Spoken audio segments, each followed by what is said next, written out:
বিকেল 5টা বাজে। শীতের প্রকোপে প্রকৃতিতে সূর্যের ন্যায় নরম তেজ। একটু পরই সন্ধ্যা নামার ভাব, কুয়াশা ছড়িয়েছে। আজ ঠিক 7 দিন পর বাড়ি ফিরলেন আমজাদ। এই নিয়ে সকাল থেকে হইচই বেঁধেছে নিবাসে। প্রত্যেকে অপেক্ষায় তার আগমনের। ছেলেমেয়েরা অধীর আগ্রহে পথ চেয়ে বসে। আমজাদ বাড়িতে ঢুকতে মাগরিব গড়ালো। আজানের পর পর হাজির হলেন তিনি। সাথে সবার জন্য চিটাগাং থেকে 2 হাত ভরে জিনিসপত্র এনেছেন।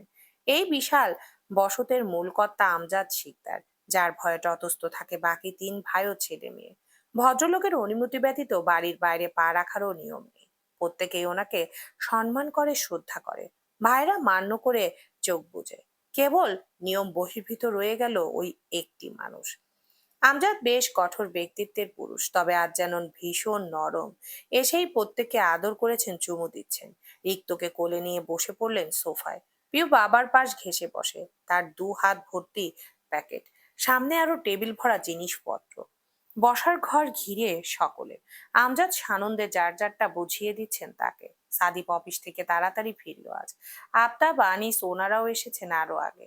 বড় ভাইয়ের ফেরা মানে উৎসবের আরেক রূপ। সাদীপ এক কাঠি উপরে গিয়ে এসেই বড় চাচার পা ছুঁয়ে সালাম করলো। অমায়িক হেসে শুধালো, কেমন আছেন চাচু? শরীর ভালো আছে। এমন শ্রদ্ধা ভদ্রতা সাধুবাদে পুলকিত হলেন আমজাদ। ওর কাজ ছুঁয়ে বললেন, খুব ভালো আছি বাবা। এতদিন পর তোদের সবাইকে দেখলাম, ভালো না থেকে পারি? তা তোর অফিসের কি খবর? কাজবাজ যাচ্ছে কেমন? চাপ হচ্ছে না? না না, সামলে নিচ্ছি আমি। বলতে বলতে সাদী পিওর দিকে চাইলো। মুখের কাছে হাত নিয়ে ইশারায় বোঝালো পানি দিতে। পিউ বাধ্যের ন্যায় পানি আনতে চায়। এটা রোজকার চাকরি তার। বসার ঘরে তখন আড্ডায় জমজমাট। গল্পে মজে গেলেন এক একজন। আমজাদের দীর্ঘ জার্নির শ্রান্তি বোধ উবে গেল যেন। মিনা রুবাইদা হাজারবার বললেন আগে একটু বিশ্রাম করতে, গল্প না হয় পরে হতো। কিন্তু শোনানো গেল না ওনাকে। কিন্তু শোনানো গেল না ওনাকে। আসর আসর সেরে তিনি কেউই উঠবেন না। সুমনা চা বানিয়ে নিয়ে এলেন। কথার এক ফাঁকে আমজাদ হঠাৎই প্রশ্ন ছুড়লেন, তোর ছেলে কোথায় আফতাব? ব্যাস, ভদ্রলোকের হাসি মুখখানি দপ করে নিভে গেল। শান্তশিষ্ট মানুষটা একবার স্ত্রীর দিকে তাকালেন, সেও সহায়হীন চোখে চেয়ে। ছেলের সঠিক হদিস তারা কেউই জানেন না, বুঝে নিলেন আমজাদ। দুদিকে মাথা নেড়ে আক্ষেপ সমেত বললেন, ওকে নিয়ে আর কোনো আশার আলো একদমই দেখছি না আমি। পিওর মুখটা তত্ত্ব বিরক্তিতে তেতো হয়ে আসে। ধূসরের ভবিষ্যৎ নিয়ে এখন যে এক দফা আলাপ চলবে তা নিশ্চিত। এসব শুনতে ওর ভালো লাগে না। বাবা চাচুরা লোকটাকে নিয়ে সামান্য কটুবাক্য বললেও তার বুক পুড়ে যায়। সবাই কেন এমন করে? ধূসর ভাই তো বসে বসে খাচ্ছে না, ঘুরে ফিরে বাপের টাকা নষ্টও করছেন না, চলছেন সম্পূর্ণ নিজের খরচে। তাহলে ওনার মতে চলতে দিলে কি হয়? আর সব থেকে বড় কথা এই যে সে ওর বউ হবে, সে তো সবটা মেনে নিচ্ছে, তাহলে বাকিরা এরকম করে কেন? সাদিপের বাবা আজমল একজন ফরেস্ট অফিসার, আপাতত রাঙামাটিতে বদলি উনি। সরকারি লম্বা ছুটি ব্যতীত বাড়ি আসা হয় না। জবা বেগম ছোট ছেলেকে নিয়ে মাঝে মধ্যে বেরিয়ে আসেন। বাড়ি ভর্তি ভাইদের আলাপে আজমল মিসিং আজও। ভাইদের মধ্যে এই একটা মানুষই আছেন যিনি ধূসরের হয়ে 2-4টা কথা বলেন। আফতাব বাড়ি এসে একটা মস্ত বড় বাজারের ব্যাগ মিনার হাতে ধরিয়ে দিয়েছিলেন। সাথে নরম গলায় আবদার ছুড়েছেন, প্রত্যেকটা আইটেম রাঁধবেন ভাবি, যাতে হাত চেটেপুটে খেলেও পেট না ভরে। আজ অব্দি কবজি ডুবিয়ে আজ সবাই কবজি ডুবিয়ে খাবো কিন্তু। ঠিক আছে ভাই, দেখবো কত খেতে পারো। মিনা আর বাকিরা রান্নাঘরে সে নিয়ে ব্যস্ত। বসার ঘরে ধূসরকে নিয়ে আলোচনা তখনও বহাল। পিউ বিরস অনীহ ভঙ্গিতে শপিং ব্যাগের স্কচটেপ খুলছে। ডানে বামে রাদীপ আর পুষ্প বসে। সেই সময় রিক্ত কুটি কুটি পায়ে সদর দরজা হতে ছুটতে ছুটতে এলো। শিশু কণ্ঠে স্লোগান তুলল, বলো ভাইয়া, গালি কিনেছে। বলো ভাইয়া, গালি কিনেছে। সবার উৎসুক চাহনি নিক্ষেপ হয় বাচ্চা ছেলেটার উপর। আধো আধো বলি স্পষ্ট বুঝতে সময় লাগলো কিছুটা। রিক্ত বেশ কয়েকবার আওড়ানোর পর বোঝা গেল গাড়ি কিনেছে ধূসর।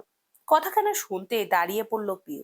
মিনারা রান্নাঘর ছেড়ে বেরিয়ে এলেন, ততস্থ এগোলেন বাড়ির বাইরে।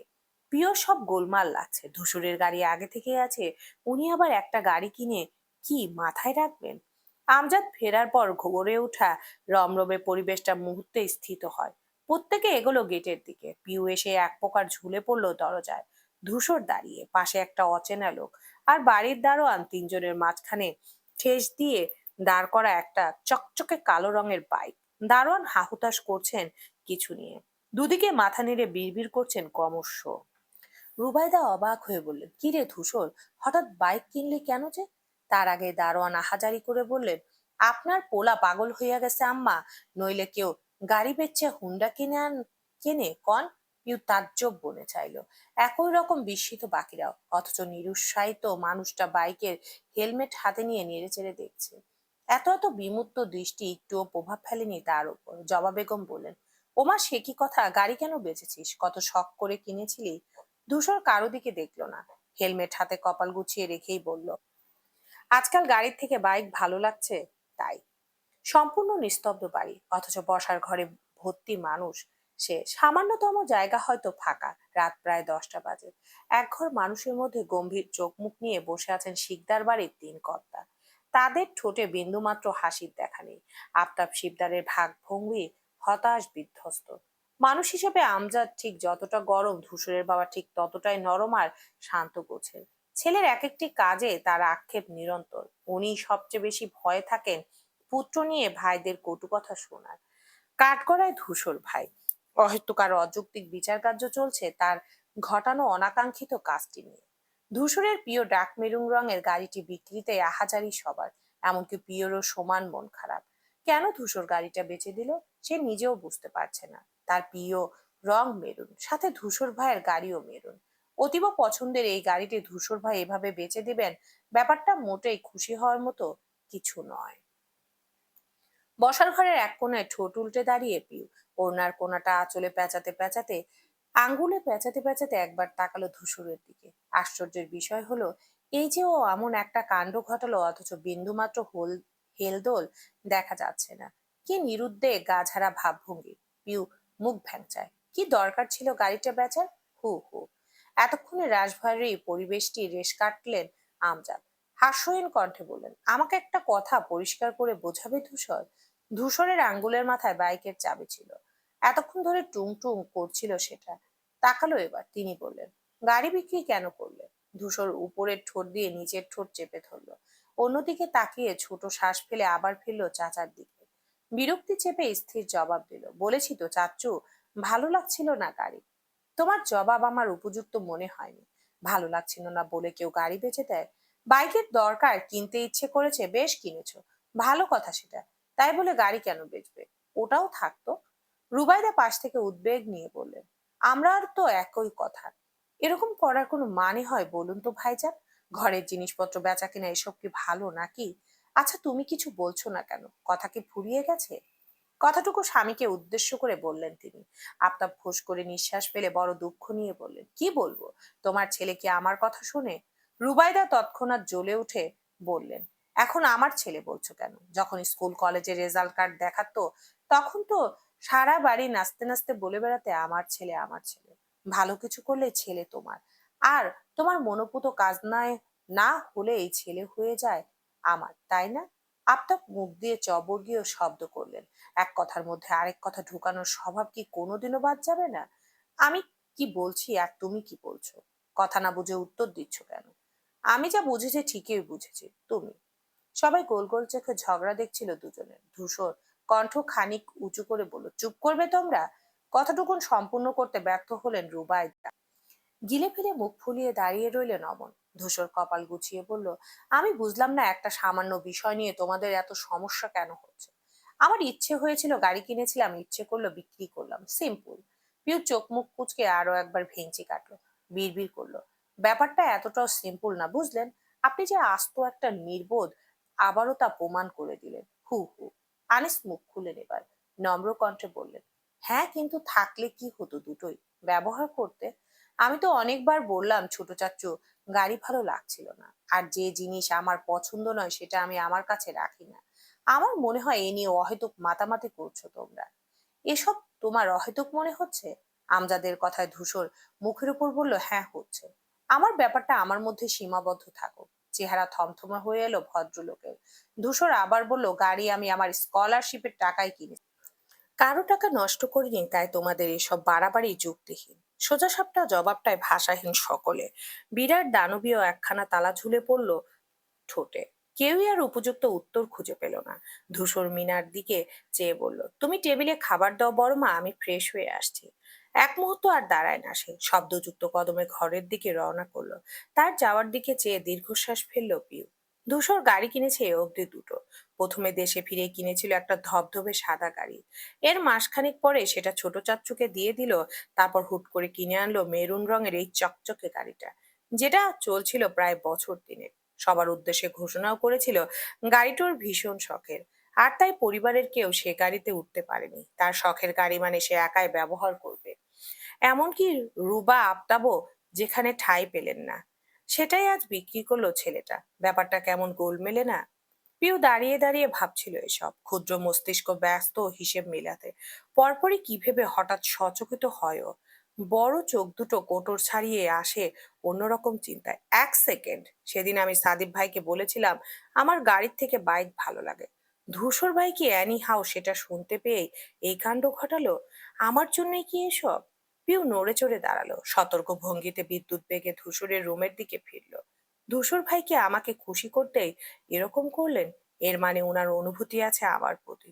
প্রিয়র স্বপ্ন পূরণের উদ্ভট এই ভাবনা লতাপাতার মতন বেয়ে চলল নিমিষে। তৎক্ষণাৎ পা বাড়ালো ওর কামরায়। এই রহস্যের সত্যতা যতক্ষণ না জানবে ঘুম তো দূর, শান্তিতে বসতে অবধি পারবে না। আনচান আনচান মন নিয়ে ছুটতে লাগলো পিউ। হুট করে পেছন থেকে হাত টেনে ধরলো সাদিক। ও কপাল কুঁচকে ফিরলে ফিস ফিস করে শুধালো, কোথায় যাচ্ছিস? মহা বিরক্তি হলো পিউ। এই লোক আসলে একটা ডিস্টার্ব। ও যাচ্ছে জীবনের সব থেকে গুরুত্বপূর্ণ আর মূল্যবান একটা কাজে, অথচ বেটা ঠিক বাগড়া দিয়ে দিল। পিউ বিদিষ্ট টুকুন ঢেকে রাখে। ওপর ওপর ভীষণ সভ্য মেয়ে সে। ভদ্রভাবে বলল, আসছি একটু। ওপাশ থেকে উত্তরের আশায় রইল না। নিজেই সাদিপের হাতখানা ছাড়িয়ে দুটো পায়ে উঠে গেল সিঁড়িতে। ঝড়ের বেগে ধূসরের ঘরের সামনে হাজির হলো পিউ। দরজা চাপানো ও আস্তে করে মাথা নামিয়ে উকি দেয়। ভেতরটা দেখে, আবহাওয়া বোঝার চেষ্টা চালায়। কি করছেন উনি? ঢুকবে এখন? যা কাণ্ড ঘটালো নিচে, রেগে টেগে নেই তো? পিওর বিভ্রান্তির মধ্যে ভেতর থেকে ছুটে এলো একটি হিম হিম আওয়াজ। অভদ্রের মতো উকি না মেরে ভেতরে ঢোক। পিউ চমকে ওঠে, গোল চোখে চায়। পরপর বুকে হাত দিয়ে জোরে নিঃশ্বাস টানলো দুবার। নিজেকে তৈরি করলো প্রিয় ধূসর ভাইয়ের মুখোমুখি হতে। ছাদের দিকে চেয়ে বিড়বিড় করলো, হে আল্লাহ, দেখো ওনাকে যেন ঠিক ঠিক প্রশ্ন করতে পারি। তারপর গুটি গুটি পায়ে ঢুকলো ভেতরে। ধূসর ফ্রেশ হয়েছে, পরনের শার্ট পাল্টে টি শার্ট পরেছে এখন। পিঠ ফেরানো এদিকে। পিউ ঘন কালো পল্লব ঝাপটালো। উনি অন্যদিকে ফিরে আমাকে কি করে দেখলেন? ধূসর ঘুরে চাইলো, ছোট করে শুধালো, কিছু বলবি? তার ব্যস্ত প্রশ্ন, সাথে গায়ের পেস্ট রঙের টি শার্টে শক্তপোক্ত দারুণ চেহারাখানা মাথা গুলিয়ে দিল পিউয়ের। এক লহমায় ভুলে বসলো সব। মাথা নাড়লো দুদিকে। পরক্ষণে সজাগ হয়ে দাঁড়ালো। মনে পড়লো, না, সে তো বলতেই এসেছে। রাগ করার আগেই ধূসর বলল, তাহলে কি আমার চেহারা দেখতে এসেছিস? পিউ হা করতে গিয়েও তত্রমুখটা বন্ধ করে ফেললো। ভাবলো, কথাটা যে একেবারে ভুল তা কিন্তু নয়। আপনার চেহারা দেখার শর্ত যদি সারাদিন ভাত না খেতে দেন, আমি তাতেও রাজি। আপনার এই রূপের আগুনে কবেই তো ঝলসে গেছি ধূসর ভাই। তার ভিতরের মুগ্ধতা ভেসে উঠল ঠোঁটে। ধূসর চোখ ছোট করে বলল, বোকার মতো হাসছিস কেন? বিয়ের সদ্য ফোটা রঙিন হাসি অ্যান্টেনার ন্যায় ঝিরঝির হয়ে এলো সহসা। ঘন মাথা নাড়লো ফের। অধৈর্য ধূসর চটে গেল এতে। কটমট করে বলল, তোর মুখ নেই? কথা বলতে পারিস না? তার নিরেট চোয়াল দেখে পিউ ততস্থ হয়ে দাঁড়ায়। মিনমিন করে ব্যস্তভাবে বলল, কিছু না কিছু না। কিছু না হলে যা এখন। তোকে না বলেছিলাম আমার রুমের ধারে কাছেও না আসতে? খুব অবাধ্য হচ্ছিস পিউ। কি ভাবছিস চাচ্চু ফিরেছেন বলে কিছু বলবো না? ভয় পাই ওনাকে? ধূসরের আকস্মিক এই খ্যাপাটে রূপটায় পিউয়ের আদলে আমাবস্যার নামে।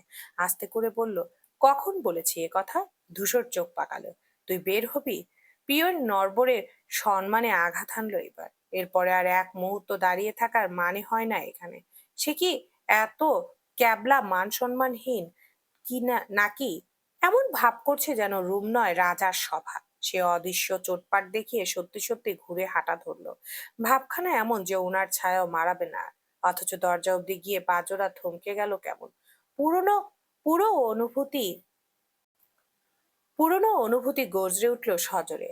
জোরদার দাবি জানালো, একবার জিজ্ঞেস কর পিউ, একবার জেনে নে তোর ধারণা ঠিক কিনা।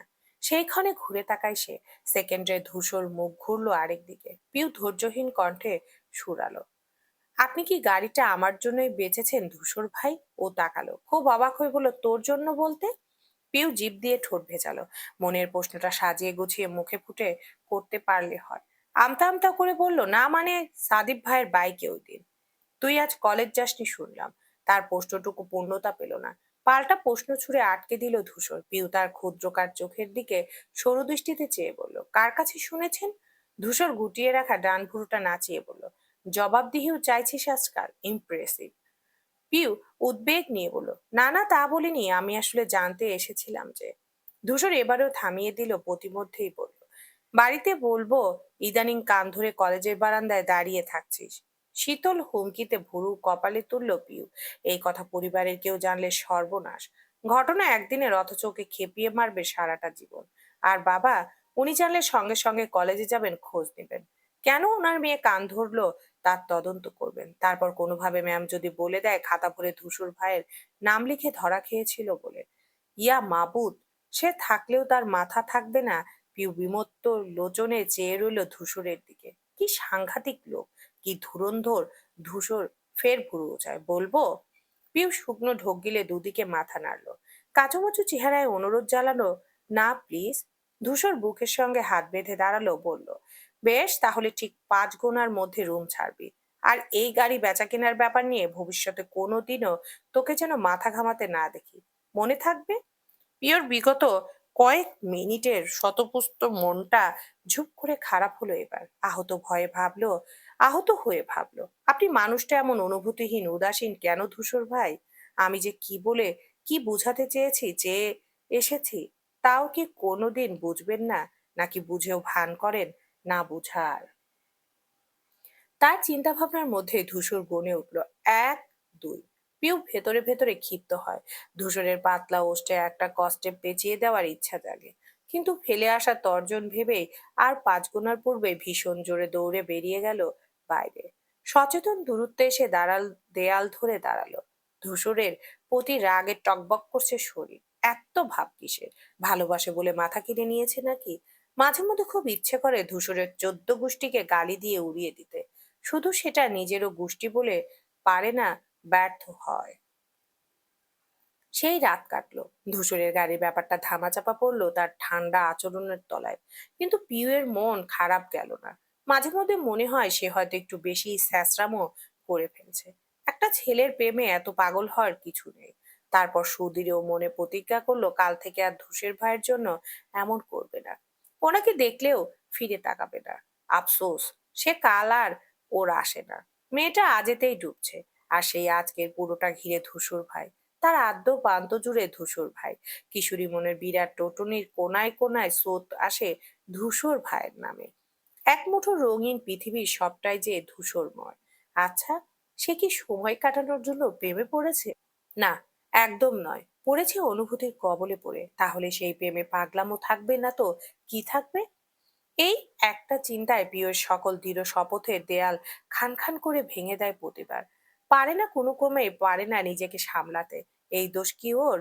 না, এই অপরাধ সম্পূর্ণ সেই মানুষটার যে এত বিশ্রীভাবে ওকে আসক্ত করেছে তার প্রতি। পিউ ফুটপাত ধরে হাঁটছিল। শীতের সময় হলেও দুপুরবেলা বেশ কড়া রোদ। তারপর কলেজের ইউনিফর্মে গরম লাগতে যথেষ্ট।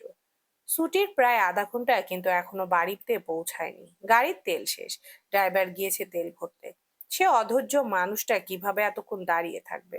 গাড়ি এলে এই রাস্তা দিয়ে আসবে। পিওর মন মস্তিষ্ক হাঁটতে হাঁটতেও যখনও ধূসরকে নিয়ে ব্যস্ত, পিছু হটে কেউ ডাক ছুড়ল, এই যে মিস পিউ পিউ। চেনা পুরুষালী স্বরে পিউ ঝটপট ঘুরে চাইল। গাড়ির জানালা থেকে মাথা বের করলো আগন। পরিচিত শতনু চেহারাটা দেখে ঠোঁটে হাসি ফুটলো ওর। ওপাশের মানুষটা হৈ হৈ গলায় বলল, কি খবর আপনার? একা একা হেঁটে যাচ্ছেন কই? সঙ্গী দরকার? পিউ হৃষ্টচিত্তে শুধালো, কেমন আছেন ভাইয়া? ইকবাল মাথা দোলালো, মারাত্মক ভালো আছি। তোমার কি খবর? এই তো আলহামদুলিল্লাহ। আজকাল বাসায় কেন যাচ্ছেন না?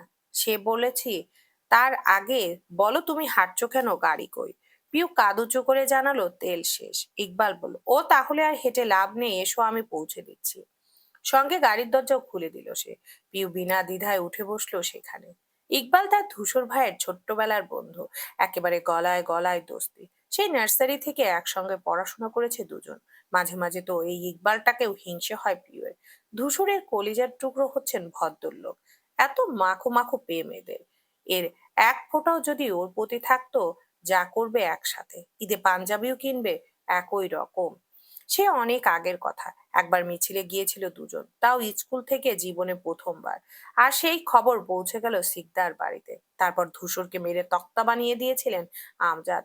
বন্ধুকে ওভাবে মার খেতে দেখে কেঁদে কুটে বুক ভাসিয়েছিলেন ইকবাল। আমজাদের পা অব্দি ধরেছিলেন পোহাত ঠেকাতে। ওসব এখন অতীত। এখন সেই আমজাদকেই ধূসর পাত্তা দিচ্ছেন না। তার একটা কথাও কানে তোলে না। পিউ মনে মনে ভাবলো, আচ্ছা, বিদেশ থেকে ফিরলে মানুষ বুঝি ভয় ডরও ফেলে আসে? তাহলে আমারও কি একবার বিদেশ যাওয়া উচিত? আমিও না হয় সব আতঙ্ক রেখে এসে একদম ধূসর ভাইয়ের চোখের দিকে চেয়ে বলে দেব, আমি আপনাকে ভালোবাসি। কি ভাবছো এই পিউ পিউ? পিউ নড়ে উঠল। গহীন ধ্যান ছুটে গেল ইকবালের ডাকে। অপ্রস্তুত হয়ে চাইলো ওর দিকে। গাড়ির ভিতরে এসির ঠান্ডা বাতাস বইছে। ইকবাল ভুরু গুটিয়ে জিজ্ঞেস করলো, এত কি নিয়ে চিন্তা করছিলে শুনি? না, তেমন কিছু না। আচ্ছা, আপনি বাড়ি আসেন না কেন বলেন তো? বললেন না তো। সে লম্বা নিঃশ্বাস ফেলে বলল, দুটো কারণে যায় না। এক, সামনে মেয়র নির্বাচন, অনেক ঝামেলা। আর দুই, তোমার বাবা। পিউ চোখ শুরু করতেই বলল, সে তো রাজনীতির নাম শুনলেও চেতে যায়। আমাদের দেখলে বিরাট কপাল চলে আসে এক জায়গায়। তাই ভাবি ওনাকে একটু শান্তি দিই, আপাতত চোখের সামনে না যায়। আমি ভাই এখন মনে প্রাণে একজন রাজনৈতিক নেতা। একটা গোটা জেলার সভাপতি হয়েছি যেখানে, সেখানে ভাবতে পারছো আঙ্কেলের মুখের অবস্থা কি হবে আমায় দেখলে? চেয়ার টেয়ার ছুঁড়ে না মারলে হয়। পিউ হেসে ফেলল। এটা কিন্তু অজুহাত হয়ে গেল ভাইয়া। বাবা মোটেও এরকম নয়। উনি তো ধূসর ভাইয়াকেও দেখতে পারেন না। দিনরাত ওনার কানের কাছে ঘ্যান ঘ্যান করেন, রাজনীতি ছাড়ো ব্যবসায় আসো। কই, উনি তো এক কান দিয়ে ঢুকাচ্ছেন, অন্য কান দিয়ে বের করছেন। তাহলে? ইকবাল চক্ষু কপালে তুলে বলল, কে ধূসর? ও তো ওর নামের মতোই। ওর খারাপ লাগা ভালো লাগা কিচ্ছু বোঝা যায় না। মাঝে মাঝে আমি দ্বিধায় ভুগি, ও রাগ করে নাকি খুশি হয়। মানুষ এতটা নিরুদ্বেগ কি করে হয়? আমি ওর মতো নই বাবা, যে দেখেও না দেখার ভান করব। আবার কিছু জিনিস বুঝেও না বোঝার নাটক করব। পিউ আগামাথা বুঝলো না। তার জিজ্ঞাসা চেহারা দেখে ইকবাল হাসলো। বিজ্ঞের মতো মাথা দুলিয়ে বলল, বড় হও পিউ, সব বুঝবে। পিউয়ের মেজাজ সাংঘাতিক বিগড়ালো এবার। সবাই কেন কানের কাছে এই একটা কথাই বলছে, সে কি ছোট? ফিডার তো খায় না, ভালোবাসার মতন কঠিন বিষয়বস্তু বোঝে। তাহলে? ইকবালের ফোন বাজলো তখন। কথা বলায় ব্যস্ত হলো সে। পিউ রাস্তার দিকে ফিরল। ইকবালকে ওদের পরিবারের সবাই চেনে। ওকেও আদর করে ভীষণ। ইকবালের সাথে যতটা জড়তাহীন সে মিশতে পারে, এমন নিজের ভাই ছাড়া হয় না। ইকবাল লাইন কাটলো কথা শেষে। জিজ্ঞেস করলো, ধূসর কি বেরিয়েছে বাড়ি থেকে? জানো? পিউ ক্ষীণস্বর ভেবে বলল। পিউ খানিকক্ষণ ভেবে বলল, আমি তো দেখিনি আজ। হতে পারে। ইকবাল মুখ ফুলিয়ে শ্বাস ফেলে বলল, বড় ঝামেলায় আছে বুঝলে। রাজনৈতিক ঝঞ্ঝাট এমন আগাছার মতন ছড়িয়ে পড়লে ছাঁটাই করতে যান বেরিয়ে যায়। ধূসরটা সাথে আছে বলে একটু ভরসা পাচ্ছি। না হলে কিভাবে যে ম্যানেজ দিতাম, গড নোস। কি ঝামেলা ভাইয়া? বলে শেষ করা যাবে না রে পিউ পিউ। সামনে মেয়র নির্বাচন না? বিপক্ষ দলের সাথে বড় বড় সড় ঠান্ডা যুদ্ধ চলছে। যে কোনো সময় ভয়াবহ রূপ না নিলে হয়। এত ঝুঁকির কাজ করেন কেন আপনারা? ছেড়ে দিলেই তো হয়। ইকবাল হাসলো, যেন মজার কিছু শুনেছে। বলল, বোকা মেয়ে। বিপদ তো সব জায়গায় থাকে, তাই বলে নিজেদের প্যাশন ছেড়ে দেব? শোনো, রাজনীতি হচ্ছে আমার আর তোমার ধূসর ভাইয়ের প্যাশন। আমার তো মনে হয় রাজনীতি আমাদের রক্তে মিশে। আমি আর ধূসর বরাবর অন্য কারোর ঔদ্ধত্য সহ্য করতে পারি না। না পারি অনুপযুক্ত অযোগ্য লোকের নেতৃত্ব মেনে নিতে। তোর মনে আছে কিনা জানি না, কারণ তুই তখন খুব ছোট। সেই ক্লাস 10 থেকে আমরা নেমেছিলাম এই পথে। তারপর প্রথম মিছিলে নেমে ধূসর ধরা পড়লো বাড়িতে। সে বাড়ি তো তোর বাপ মশাই বেধরম মেরেছিল ওকে। তারপরে যখন ফিরলো না ধূসর, বিদেশে পাঠালো ওকে। কিন্তু কি হলো? রাজনীতি কি পারলো ছাড়াতে? হা হা হা। ইকবাল সশব্দে হাসলো। ঠাম দেহ হেলে দুলে উঠে। কিন্তু পিউয়ের হাসি পেল না। এটা কি হাসির ব্যাপার? মোটেই না। ইকবাল হেসে টেসে চুপ করলো। হঠাৎ প্রশ্ন ছুড়ল, তুমি কি ধূসরকে পছন্দ করো পিউ? পিউ আশ্চর্য বলে চাইলো। বৃহৎ চোখ বিস্ময়ে নিক্ষেপ হলো ওর পানে। ইকবাল মিটিমিটি হেসে ভুরু নাচায়। কি করো, ভালো টালো বাসো? পিহু হা টুকু বুঝে নেয়, ধাতস্থ হয়ে দুপাশে মাথা নেড়ে বুঝায় না। হাস্যরসিক ইকবাল এতেও হাসলো, শব্দ পেলেও না চেয়ে শক্ত হয়ে বসে রইল পিউ। মিথ্যা বলো না মেয়ে, তোমার চোখ দেখলে বোঝা যায় তুমি ধূসরকে ভালোবাসো। পিউ দ্বিতীয় দফায় অবাক হয়, ইকবালের দৃঢ়তা দেখে খুবই আগ্রহ নিয়ে শুধায়, আসলেই তাই? অবশ্যই। পিউ চিন্তায় পড়ে গেল, সত্যি কি হয় এরকম? তার চোখ দেখে বোঝা যায় সে ধূসর ভাইকে ভালোবাসে, তাহলে কেন উনি এতদিনেও বুঝলেন না? পিউয়ের চোখ মুখ দেখে মজা পেল ইকবাল, হু হা করে হেসে উঠল সহসা। নীরব গাড়িটা হাসিটা একদিক সেদিক ছুটে বেড়ালো। পিউ লজ্জা পায়, নিম্নাষ্ট চেপে মিহিস্বরে শুধায়, তবে উনি কেন বুঝতে পারেন না ভাইয়া? ইকবালের হাসিটা চলে গেল হঠাৎ, গরু ভার কণ্ঠে জবাব দিল, কি জানি, সে তো ধূসরই জানবে ওর মনে কি আছে বা কে আছে। দীর্ঘশ্বাস ফেলল পিউ। ধূসর ভাইয়ের মনটা যদি একটু চিরে দেখা যেত, একটা বিভ্রান্তিতে তার দিন দুনিয়া খোয়াতো না। গাড়ি এসে থামলো শিকদার বাড়ির সামনে। ইকবাল বেরিয়ে এসে দরজা খুলে দিলে আপ্রত হাসলো পিউ। কত বড় মাপের মানুষটাও কত গুরুত্ব দিল ওকে, সাথে আফসোস হলো খুব, ইকবাল কেন ওর নিজের ভাই হলো না। বড় বলতে আছে একমাত্র সাদিব, সে লোক এমন যত্ন তো দূর, তাকে নিয়ে ভাবে কিনা সন্দেহ। মাথায় ঘুরপাক খায় ওকে খাটিয়ে মারার কথা। পিউ পানি দে, পিউ তোয়ালে দে, চা নিয়ে আয়, শার্ট ধুতে দিয়ে আয়। উফ। ইকবাল মিষ্টি হেসে বলল, যাও, পড়াশোনা ভালো করে করবে, সামনে পরীক্ষা না, A+ চাই কিন্তু। সে ঠিক আছে, কিন্তু আপনি কি আজও বাড়িতে ঢুকবেন না ভাইয়া? এভাবে দরজায় এসে ফিরে যাবেন? ইকবাল হাত ঘড়িতে দেখে বলল, আজ যাব না, অন্য সময়, আমি আসি এখন। পিউ তীব্র তীব্র আপত্তি জানিয়ে বলল, মোটেই না, চলুন। ইকবাল মাথা নাড়ালো, ভিতরে যখন এখন যাবে না। পিউ ততটাই জোর করছে, তার বাবা এখন বাড়িতে নেই, তাহলে অসুবিধা কোথায়? ওদের বাকবিতণ্ডাটার মধ্যে ধূসর বেরিয়ে এলো, শোনা গেল তার নীরের স্বর, কি ব্যাপার তুই? একযোগে তাকালো ওরা, তাকে দেখেই ফটাফট ঠিকঠাক হয়ে দাঁড়ালো পিউ, উবে গেল সব চন্মনে ভাব। ইকবাল এতেও ঠোঁট চেপে হাসে, জবাব দেয়, এই তো এলাম। তোর ফুলটুসি বোনটা রাস্তায় হাঁটছিল, মায়া হলো দেখে গাড়ি তেল পুড়িয়ে পৌঁছে দিলাম বাড়িতে। তোর বোনের প্রতি আমার একটা দায়িত্ব আছে না, বল? পিউ উৎসুক হয়ে চাইলো ধূসরের দিকে, বুঝতে চাইলো ওর অভিব্যক্তি। এই যে ইকবাল ভাই বারবার বোন বোন বলছে, ওনার কি খারাপ লাগছে না? তার তো লাগছে, কিন্তু না, এবারেও একমুঠো হতাশা ছুঁয়ে দিল ওকে। ধূসর চট করে ওর দিকে তাকায়, পরপর ফট করে ধমক দিয়ে বলে, হা করে দাঁড়িয়ে আছিস কেন, ভেতরে যা। পিউয়ের সরু নাক ফেপে ওঠে, এই শুরু হলো, দেখলেই হয়েছে ওকে। এই লোক মনে হয় ধমকা ধমকি সবসময় পকেটে নিয়ে ঘোরে। সে এলেই বের করে ছুঁড়ে মারবে বলে পিউ মুখ কালো করতে ইকবাল মায়া করে বলল, আহ, বকছিস কেন, বাচ্চা মেয়ে, থাকো পিউ পিউ, তুমি মন খারাপ করো না। এই সান্ত্বনায় তার মন খারাপ লাঘব হলো না, ছোট করে বলল, আসি ভাইয়া। তারপর পা বাড়ালো বাড়ির ভেতর। পেছন থেকে হঠাৎ ধূসরের একটা কথায় লম্বা কদম স্থিত হলো। সে বলতে যায়, তোকে না বলেছি পিউকে আমার বউ? কি সমস্যা তোর, যেতে বললাম না? পিওর বুক ছ্যাপ করে কাঁপে। এই রে বেটা ঠিক লক্ষ্য করেছে, সে কান পেতেছিল। ফের একটা রামধনুক খেয়ে আর দাঁড়ানোর সাহসে কুলোলো না ওর। এক ছুটে ঢুকে গেল বাড়িতে। সিঁড়ি অব্দি এসে বিয়ের পাজোড়া থেমে গেল হঠাৎ। কিছু একটা খেয়াল করে ঘাড় কাত করে ফিরে চাইলো। পরের দৃশ্যে কপালে ভাঁজ পড়ে, পুষ্প বসার ঘরে জানালা ঘেঁষে দাঁড়িয়ে পর্দা আগলে উকি দিচ্ছে। কি দেখছে এভাবে? পিউ আগ্রহ ভরে আস্তে আস্তে এসে পেছনে দাঁড়ালো। ওর চোখ ওর দৃষ্টি অনুসরণ করে বাইরে দেখলো। সেখানে ইকবাল ভাইয়ার ধূসরকে ব্যতীত বিশেষ কিছু খুঁজে পেল না। দুজন দাঁড়িয়ে গভীর আলোচনায় ব্যস্ত। তাহলে এইভাবে মেয়েটা দেখছে কি? পিউ কৌতূহল মেটাতে জিজ্ঞেস করলো, কি দেখছিস? ভূত দেখার মতো চমকে চাইলো পুষ্প। পিউকে দেখতেই চোর ধরা পড়ারা ন্যায় চেহারা হয়। ঢোক গেলে সবগে হাসার চেষ্টা করে বলল, কিছু না, কিছু না। তাহলে এখানে দাঁড়িয়ে আছিস কেন? পুষ্প চোরা চোখে একবার ধূসরদের ওদিকটায় দেখলো, পরপর তড়িঘড়ি কদম করে চলে গেল ঘরে, পেছনে রেখে গেল ব্যাককল হয়ে চেয়ে থাকা পিউকে। সেদিন সন্ধ্যায় একটা আশ্চর্যজনক ঘটনা ঘটে। প্রতিদিনকার মতো বিকেলে পিওর টিউটার এলেন। ঢাকা ইউনিভার্সিটির ছাত্র সে, সেকেন্ড ইয়ারে ওঠা থেকে পড়াচ্ছে ওকে। মিনা নিচ থেকে হাঁক ছাড়লেন, পিও তোর ছাড় এসেছেন। মেয়েটা ঝিমোচ্ছিল, ঘুমাবে বলে। মায়ের ডাকে ততস্থ হয়ে বই খাতা গুছিয়ে বসলো। ছেলেটার নাম ফয়সাল, বয়সে সাদিপের ছোট হবে। কক্ষে ঢুকলে দাঁড়িয়ে সালাম দিল পিও। সে শুভ্র হেসে বলল, বসো। নিজেও পাশের কেদারায় বসতে বসতে বলল, কেমন আছো? ভালো আছি স্যার, আপনি? তোমার চুলের এই অবস্থা কেন? পিউ কোণঠায় মিইয়ে আসে। অগোছালো চুল হাত বুলিয়ে মিনমিন করে জানায়, ঘুমিয়ে পড়েছিলাম একটু। ফয়সাল মুচকি হাসলো। তাও খারাপ লাগছে না দেখতে। যাকগে, কি পড়বে আজ? কেমিস্ট্রি। আপনার যা ইচ্ছে। রসকসহীন রসায়ন বইটা স্যারের হাতে এগিয়ে দিল সে। ফয়সাল পাতা উল্টাতে উল্টাতে চাইলো ওর দিকে, বলল, তুমি তো কেমিস্ট্রিতে ভালো, রিয়েল লাইফেও ভালো নাকি?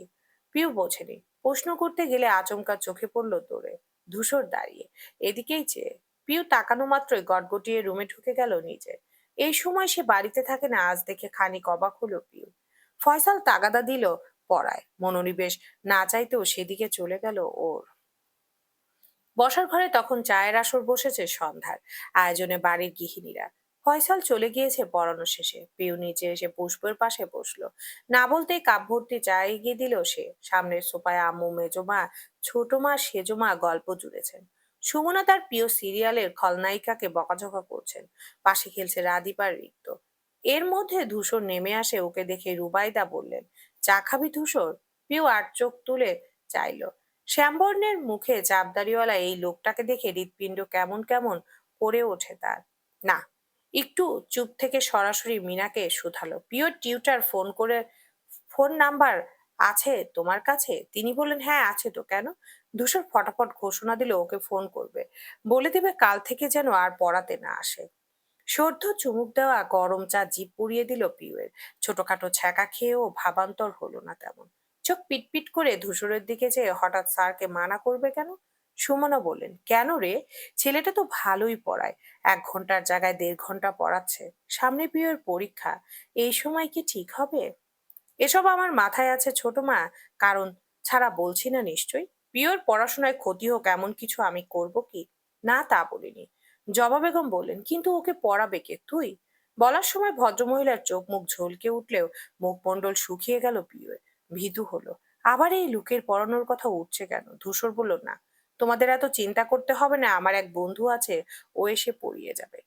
বক্তব্য শেষ করে চলে গেল যেভাবে এসেছিল সেভাবে। প্রত্যেকে বিভ্রম নিয়ে চেয়ে রইল ওর গমন পথে। রুবা বললেন, কি যে হয় ছেলেটার।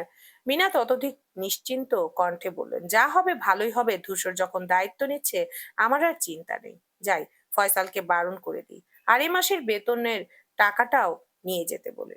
বলতে বলতে তিনি রওনাও করলেন। পিউ আশ্চর্য না হয়ে পারছে না। এত ভরসা নিজের পেটের ছেলে মেয়েকেও মানুষ করে কিনা সন্দেহ। পরিবেশটা নিমিষে স্বাভাবিক হলে অস্বাভাবিক বনে রইল সে। গভীর মনোযোগে ভাবল, ধূসর ভাইয়ের মতিগতি সুবিধার নয়। আকস্মিক আমার স্যারের পেছনে পড়ার কারণ তো একটা আছেই। সূর্য উঠে আলো ফোটে, সকাল হয়, শুরু হয় পিওর ব্যস্ততম জীবন। 10টা থেকে কলেজ আর 4টা থেকে কোচিং। এরপরে আবার সন্ধ্যা 6টা থেকে প্রাইভেট টিউটারের একগাদা পড়া। সামনে ধেয়ে আসছে এইচএসসির তাণ্ডব। ভালো রেজাল্ট চেয়ে বসে আছে সবাই। প্রত্যেকের এক কথা A+ চাই পিউ। কিন্তু এর পেছনের শ্রমটা যে দেয় সেই বোঝে। উচ্চ মাধ্যমিকে প্লাস 4টিখানি কথা, তাও আবার বিজ্ঞান বিভাগ নিয়ে। পরীক্ষার কথা ভাবলেই পিউয়ের হাত পা ঠান্ডা হয়ে আসে। তাদের শিকদার বাড়িতে জাতিগোষ্ঠীর মধ্যে সব থেকে ভালো রেজাল্ট ধূসরের। এমনকি কোনো ক্লাসে সেকেন্ড অবধি হয়নি সে, সবসময় ফার্স্ট। জেলা পর্যায়ে উঠে গিয়েছিল ধূসরের নাম। সেই ধূসরকে জীবনে পাওয়ার স্বপ্ন দেখলে তার মতো হতে হবে না? রেজাল্টটা তো একটু ভালো করা দরকার। গোল্ডেন না হোক, A+ তো অন্তত ঝুলিতে আয়ত্ত করতে হবে। বাকি সব গোল্লাই যাক, পরীক্ষার ফল খারাপ হলে কোন মুখে ধূসরের পাশে দাঁড়াবে সে? It's a prestige issue.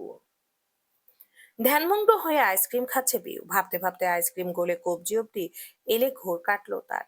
তাড়াহুড়ো করে মুছতে গিয়ে কিছুটা লেগে গেল ইউনিফর্মের হাতাতে। পিউর মন খারাপ হলো। ঠোঁট উল্টালো। চকলেট ফ্লেভারের কালো রং সাদার উপর বিশ্রী লাগছে। মা দেখলে রক্ষে থাকবে আজ? আজ একটু আগেই এলো কলেজে। ক্লাস শুরু হয়নি এখনো। এই তো সবে 9টা 50 বাজে।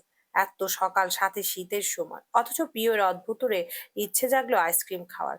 লাগুক তাতে ঠান্ডা, হোক সত্যি বসে যাক গলা, তবুও পিউ খাবে। ইচ্ছেকে দমিয়ে রাখতে নেই। এই আইসক্রিম খাওয়া যদি ধূসর বা সাদীপ দেখতো, দুঃখ ছিল কপালে। অবশ্য সাদীপ সুন্দর করে বলতো সে কখনো পিউয়ের ওপর চোটপাট দেখায়নি। কিন্তু ধূসর তেড়েমেড়ে এসে এক ঝটকায় কেড়ে নিত আইসক্রিম। তারপরে এই রঙিন মিষ্টি বরফ ঘন্টাটার জায়গা হতো রাস্তায় কিংবা ডাস্টবিনে। সঙ্গে বাজখায় ধমক খেয়ে গাল ফুলাতে হতো পিউকে। কি একটা অবস্থা! এরকম ধমক সমক খেয়েও কি করে ওই মানুষটাকে ভালোবাসলাম আমি? পিউ নিজেকেই শুধালো। বরাবরের মতোই উত্তর দিল, অনুভূতি অনুভূতি। পিউ লম্বা নিঃশ্বাস ফেললো। গলে গলে পড়া আইসক্রিমটার প্রতি হঠাৎ কেমন বিতৃষ্ণা এলো। খেতে ইচ্ছে না করায় পাশের ময়লার বিনে ফেলে দিল। ভাল লাগছে না কিছু। কাল ধূসর তার টিচার পাল্টে ফেলার ঘোষণা দিয়েছে, বাবার কানে কথাটা এখনো যায়নি। গেলে কি হবে কে জানে। ছেলেটাকে তিনি ঠিক করেছিলেন, পরিচিত, তার আদব কায়দা ভালো। বছরের মাথায় ধূসর বদলে ফেললো যে। এটা শুনলে উনি রাগ করবেন না? এমনিতে পিউয়ের খারাপ লাগছে না। ধূসর তো তার মন্দ চাইবে না কোনোদিনও। একথা ধূসর নিজে বললেও সে বিশ্বাস করবে না। ধূসর যদি একটা গন্ডমুখকে ধরে এনেও বলে, নে আজ থেকে তুই এর কাছেই পড়বি, পিউ তাতেও রাজি। শুধু চিন্তা একটাই, বাবার সঙ্গে ধূসর ভাইয়ের ঝামেলা না হয়। এদের ঝামেলার পাল্লা যত ভারী হবে, ধূসরকে পাওয়ার পর তত সংকীর্ণ হবে তার। ভাবতেই পিউর ছোট্ট হৃদয় কেঁপে ওঠে, কপাল বেয়ে ঘাম ছুটে। পিউ ঢোক গিলে বাম হাত দিয়ে মুছে নেয় সেই ঘামের ফোঁটা। ক্লাসের ঘন্টা পড়েছে, সে হাঁটা ধরে সেদিকে। একই সময় পাশ দিয়ে রবিনকে ঢুকতে দেখে কপাল কুঁচকালো পিউ। আজ প্রায় এক সপ্তাহ পর কলেজে দেখলো ওকে। গর্ত দিয়ে বের হলো কবে। পিউ সঙ্গে সঙ্গে ডেকে উঠলো, এই রবিন! রবিন সাইকেল নিয়ে এসেছিল, ডাক শুনে পেছন ফিরে তাকালো। পিউকে দেখে থামিয়ে দিল গতি। পিউ একটু জলদি হেঁটে এসে দাঁড়ালো ওর সামনে। কি রে, কবে ফিরলি তুই? পরশু এসেছি, কাল তো এসেছিলাম কলেজে, তুই আসিসনি? পিউ মাথা দুলিয়ে বলল, হ্যাঁ, বাবা ফিরেছেন অনেকদিন পর, তাই আর কেউই। কাল ধূসর ভাই এসেছিলেন কলেজে, জানিস? পিউ চকিতে তাকালো, অবাক হয়ে বলল, কি? কেন, তোকে কিছু বলেছে? রবিন দুপাশে মাথা নেড়ে বলল, জানি না, একাই বাইক নিয়ে এলেন, নামলেন। ওনাকে দেখে আমার রক্ত চলাচল বন্ধ হয়ে গিয়েছিল। কোন দিক দিয়ে দৌড়াবো, কোন দিক দিয়ে পালাবো বুঝতে পারলাম না। ঠিক ঠিক তখনই উনি আমাকেই ডেকে পাঠালেন। এটুকু শুনতেই পিউয়ের গলা শুকিয়ে গেল। অধৈর্য হয়ে বলল, তারপর? রবিন চোখ বড় করে বললেন, তারপর আমি গেলাম, সালাম দিলাম, অথচ আমার গলা কাঁপছে। ধরেই নিয়েছিলাম আজ নাক মুখ ফাটিয়ে ঘরে যাব। ভয়টা আরো তরতরিয়ে বাড়লো যখন ধূসর ভাই আমার কাঁধে হাত রাখলেন। আমি পারলে ছেড়ে দে মা, কেঁদে বাঁচি। অথচ সেরকম কিছুই হলো না। উনি বেশ ঠান্ডা কণ্ঠে বললেন, এদিক ওদিক মন না দিয়ে ভালো করে পড়াশোনা করো, কেমন? আমি ভয়ে ভয়ে মাথা নাড়লাম, ব্যাস। এটুকু বলেই উনি চলে গেলেন। ভীষণ অবাক হয়েছে জানিস, তবে এখনো বুঝতে পারছি না ওটা উপদেশ ছিল নাকি হুমকি। রবিন থামলো, চেহারায় ভীতির ছাপ এখনো আধো আধো। গত বছর সচক্ষে দেখেছিল ধূসরকে মারপিট করতে, তাও তাদের এলাকার গণ্যমান্য এক ব্যক্তির ছেলেকে। সেই থেকে ধূসরকে দেখলে আত্মা শুকিয়ে যায়। পিউয়ের সাথে শুরু থেকে সম্পর্কটা ভালো ছিল। পিউ মিশতো, হাসতো, গল্প করত। এত কাছাকাছি থেকে রবিনের কিশোর মন পড়ে গেল প্রেমে। ভেবেছিল পিউ একই রকম পছন্দ করে ওকে। সেই সাহস থেকে প্রেমপত্র দিয়েছিল সেদিন। অথচ কি হলো? সেই মাসুল হিসেবে পরাণ হাতে নিয়ে ছোটাছুটি করছে। রবিন কষ্ট নিয়ে শ্বাস টানলো। পিউ তখন গভীর চিন্তায়। প্রথম দিন ধূসরের হম্বিতম্বির সঙ্গে আজকের এই ঘটনার মিল পেল না। এত সহজে, এত অল্প কথায় ধূসর মিটিয়ে নিল বিষয়টা। রবিন বলল, আমি একটা প্রতিজ্ঞা করেছি, বুঝলি? পিউ ধ্যান ভেঙে তাকায়। কালো মুখে ছোট করে শুধায়, কি? লাইন মারার আগে চেক করে নেব মেয়ের বড় ভাইটাই আছে নাকি। যদি ধূসর ভাইয়ের মতো ডেঞ্জারাস বড় ভাই থাকে, তবে নেটওয়ার্ক সেখানেই কাট। পিওর সবে সবে মন হাওয়া মন খারাপটা এক ধাপ বাড়িয়ে দিল রবিন। ইহজগতে তার সব থেকে বিশ্রী লাগা শব্দটাকে ব্যবহার করে বিগড়ে দিল মেজাজ। চোখ কুঁচকে তাকালো পিউ, খেপে টেপে একাকার হয়ে বলল, খবরদার রবিন, ধূসর ভাইকে আমার ভাই বলবি না, একদম, খুব খারাপ হয়ে যাবে কিন্তু। পিওর হঠাৎই চেতে যাওয়ায় ভরকালো রবিন। ভীষণ অবাক হয়ে বলল, ওমা, কেন? ধূসর ভাই তো তোর পরেরটুকু উচ্চারণ করার আগে ওর কাঁধে শক্তপোক্ত চর বসালো পিউ। ভ্যাবাচাকা খেয়ে তাকালো রবিন। পিউ ফুঁসে উঠে বলল, উনি আমার ভাই নন, চাচাতো ভাই। আর আপন ভাই এক নয়, বুঝেছিস? রবিন হকচাকানোর মাত্রা কাটেনি তখনও। ঘাড় ডলতে ডলতে বোকার মতো মাথা নাড়লো, অর্থাৎ বুঝে এসেছে। পিউয়ের বুকে সাথে দুহাত বেঁধে চটপটে কণ্ঠে বলল, আপন ভাই মানে আপন ভাই। চাচাতো ভাইয়ের সাথে বিয়ের চান্স থাকে, আপন ভাইয়ের সাথে কি থাকে? রবিন দুগালে দুটো চর মেরে জিভ কেটে বলল, আস্তাক ফেরুল্লাহ, না না, থাকে না। পিউ আঙ্গুল উঁচিয়ে বলল, তাহলে আর বলবি উনি আমার ভাই? রবিন দুপাশে মাথা নাড়তে গিয়েও থমকালো, সতর্ক চোখে চেয়ে বলল, এক মিনিট, তুই কি ধূসর ভাইকে বিয়ে করবি পিউ? পিউ নেত্র সরু করে বলল, কেন, তোর আপত্তি আছে? দাওয়াত পেতে চাস না? রবিন দুঃখী দুঃখী মুখ করে বলল, এটা কি করলি? এটা কি ঠিক করলি? বাবা হতে চেয়েছি, মামা বানিয়ে দিবি? পিউ নাক ফোলালো। আরেকটা থাপ্পড় খাবি? এর মধ্যে দ্বিতীয় ঘন্টা পড়লো ক্লাসে। কথা অসম্পূর্ণ রেখে দুজন ছুট লাগালো সেদিকে। বিকেলের দিকে বাড়ি ফিরল পিউ। ক্লান্ত সে এক পা করে সিঁড়ি বেয়ে উঠল। ঘরে ফিরতে যাবে তখনই কিছু কথায় কদম থামলো সেখানে। পিউ ঘাড় ঘুরিয়ে তাকালো, মনোযোগ দিল কথার উৎসের দিকে। ধূসরের বাবা মায়ের গলার স্বর আসছে কানে। কণ্ঠ চেপে চেপে কথা বলছেন দুজন। পিয়ের আগ্রহ জাগলো। প্রতিবার ধূসরের নাম শুনতে পেয়ে পা বাড়ালো সেদিকে। দরজার বাইরে দাঁড়ালো সে। একবার হলো মনে হলো আড়ি পাতা কথা শোনা ঠিক হবে না। পরের বার ধূসরের কথা ভেবে শটান দাঁড়িয়ে রইল। মন কান দুটোই সজাগ রাখলো। দরজা চাপানো হালকা ফাঁকা থেকে স্পষ্ট শোনা যাচ্ছে আফতাব শিকদারের কণ্ঠই এলো প্রথমে। তিনি ভীষণ আক্ষেপ নিয়ে বলছেন, হবে না হবে না, তোমার এসব কথার কোনো যুক্তিই নেই। রুবাইদা বেগম নিচু কণ্ঠে বললেন, কেন হবে না? হলেই হবে, তুমি চেষ্টা তো করে দেখো। কি করে হবে? কোনো বাবা মেয়ে দেবে তোমার ছেলেকে? মাথা ঠিক থাকলে বেকার ছেলেকে কেউ মেয়ে দেয় না, বুঝলে? বেকার কোথায়? রাজনীতি করছে, নিজের খরচা নিজে চালাচ্ছে, তাহলে? রাজনীতি? রাজনীতির পাশাপাশি আর কোনো কাজের দরকার নেই? আছে তো, নাকি? বাড়ি শুধু সবাই বলে বেড়াচ্ছে ব্যবসায় জয়েন্ট হতে শুনেছে। পারিবারিক ব্যবসা? আমাদের পর আর কে হাল ধরবে? সাদিক নিজের ইচ্ছে মতো প্রফেশন বেছে নিয়েছে।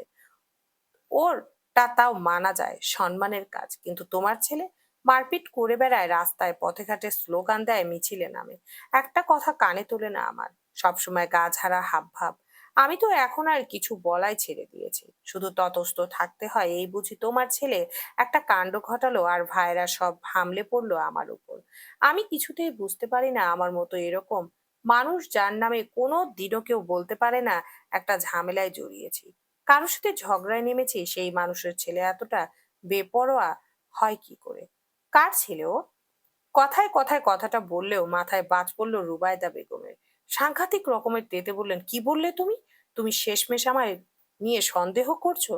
আফতাব শিকদার নির্বোধ বনে তাকালেন। আকাশ থেকে পড়ে বললেন, তা কখন বললাম? পাগল হলে? এই তো একটু আগেই বলেছো কার ছেলেও, বলনি? কি বোঝায় এ দিয়ে? আফতাব শিকদার মাথায় হাত দিয়ে বললেন, ইয়া আল্লাহ, এই মা ছেলের যন্ত্রণায় আমার নির্ঘাত অ্যাটাক ফ্যাটাক হয়ে যাবে। রুবাইদা বেগম কাঁদো কাঁদো কণ্ঠে বললেন, হ্যাঁ সে তো বলবেই, বিয়ের পর থেকে সেবা শুশ্রূষা করে করে এখন বদনামের ভাগীদার হচ্ছে। সাথে টানছো আমার নিষ্পাপ ছেলেটাকেও। পিউ মুখ ভ্যাংচালো। ধূসরের পাশে নিষ্পাপ শব্দটা শুনে অতিষ্ঠ ভঙ্গিতে দুপাশে মাথা দোলালো। এ ছেলে নিষ্পাপ হলে সে তো দুধের শিশু। রুবাইদা বেগম ফের বললেন, থাক এসব, তোমার সাথে এসব আজে বাজে আলোচনা করার মতো সময় নেই আমার। যা বলেছি পারলে কথাটা শোনো, ধূসরের বিয়ে দেওয়ার চিন্তা ভাবনা করো। দেখবে ঘরে বউ এলে সব ঠিক হয়ে যাবে। ঘরের ছেলে ঘরে ফিরবে আমার। পিউ হাতকে উঠলো কথাটায়। ধূসরের বিয়ে দিবে মানে? ঘরের বউ আনবে, তারই বা অর্থ কি? ধূসর ভাইকে অন্য কোথাও বিয়ে দিবেন চাচা চাচি? না, এ হতে পারে না। এই খবর শোনার আগে আমার মরণ কেন হলো না? দরজার বাইরে দাঁড়িয়ে পিউ মনে মনে আহাজারি শুরু করলো।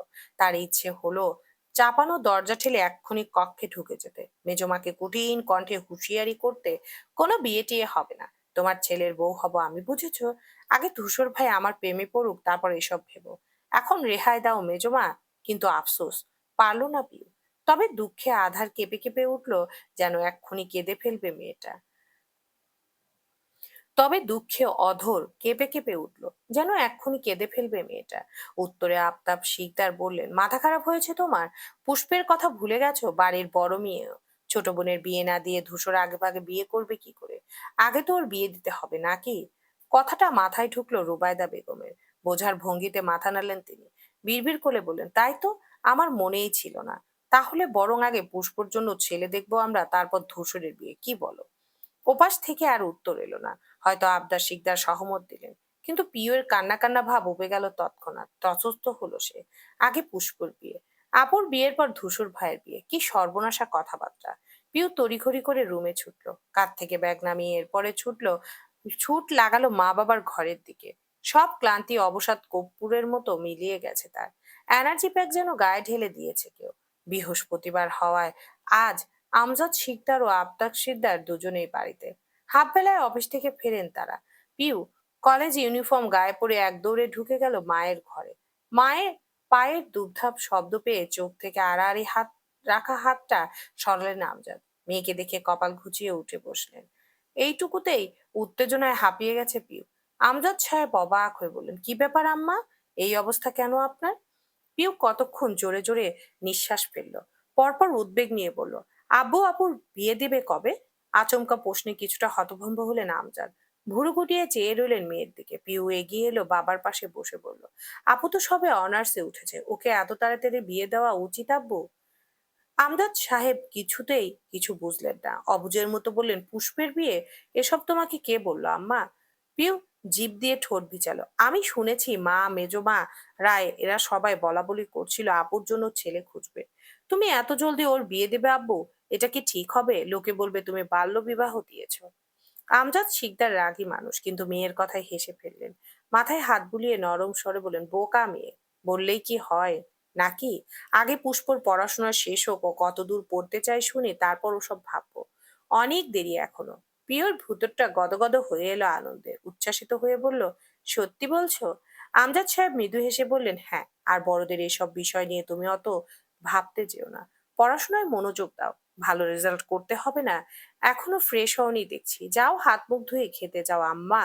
পিউ মাথা তুলালো। বাবার মুখের কথায় আশ্বস্ত সে। তার বাবা এক কথার মানুষ, এখনই পুষ্পকে বিয়ে দেবেন না যখন বলেছেন, তখন দিবেন না নিশ্চয়ই। আপুর বিয়ের দেরি আছে মানে ধূসরের আরো দেরি। ততদিনে সে কি পারবে না ধূসরকে নিজের প্রেমে ফেলতে? নিশ্চয়ই পারবে। পিউ ভরসা পেল। হাসি হাসি মুখটা ফিরে এলো আবার। ঝটপট ঘর ছাড়লো আমজাদ শিকদার মেয়ের যাওয়ার দিকে চেয়ে রইলেন। একটা পুত্র সন্তানের ভীষণ শখ ছিল তার। পিউয়ের হওয়ার সময় ধরেই চেয়েছিলেন ছেলে হবে এবার। মেয়ে হয়েছে শুনে ক্ষুণ্ণ হয়েছিল খানিক, মন খারাপ করেছিলেন। কিন্তু যেই মুহূর্তে মেয়ের মুখখানি দেখলেন, মনে হলো তার মা স্বয়ং ফিরে এলেন যেন। গোলগাল ফর্সা ছোট্ট মুখটা অবিকল তার মায়ের প্রতিচ্ছবি। এরপর আর কোনো মনক্ষুণ্ণতা টিকল না। মেয়ের রূপে মাকেই জাপটে ধরলেন বুকে। তিনি প্রচন্ড মেজাজি মানুষ। পুষ্প জোরে হাঁটলেই যেখানে রাগ দেখান, সেখানে পিওর বেলায় যেন মোমের মতো গলে যান। মেয়েটাকে দেখলেই মনে পড়ে মায়ের কথা, তাই তো ইচ্ছেই করে না ওকে বকাঝকা করার। পরপর গুটি বসন্তের মায়ের ছটফটিয়ে মৃত্যুর কথা মনে পড়তেই আমজাদ সাহেবের চোখে জল জমল। কোঠর ছাড়ানোর আগে হাতের আঙ্গুল দিয়ে মুছে নিলেন তিনি। পিওর মন একটু আধটু খারাপ, ভাতের থালায় হাত চললেও মুখে যাচ্ছে না। আকাশ কুসুম ভাবনায় মত্ত সে। অন্য হাত গালে ঠেকিয়ে দেওয়ালের দিকে তাকিয়ে, এই যে একটু আগে বাবার কাছে গিয়ে বোনের বিয়েটা আটকালো, এটা একটু স্বার্থপরতা হয়ে গেল না? যদি না পেছনে ধূসরের বিয়ের কথা উঠতো, তবে কি এত লাফিয়ে চড়িয়ে যেত বাবার কাছে? উল্টো বোনের বিয়ের আনন্দে হৈ হৈ করে মেতে উঠতো। কসমেটিক লেহেঙ্গায় ভরে ফেলতো ঘর। পিউ মুখ ফুলিয়ে শ্বাস ফেললো। প্রেমে পড়া ছেঁচড়ার সাথে সাথে স্বার্থপরও হয়ে যাচ্ছে সে।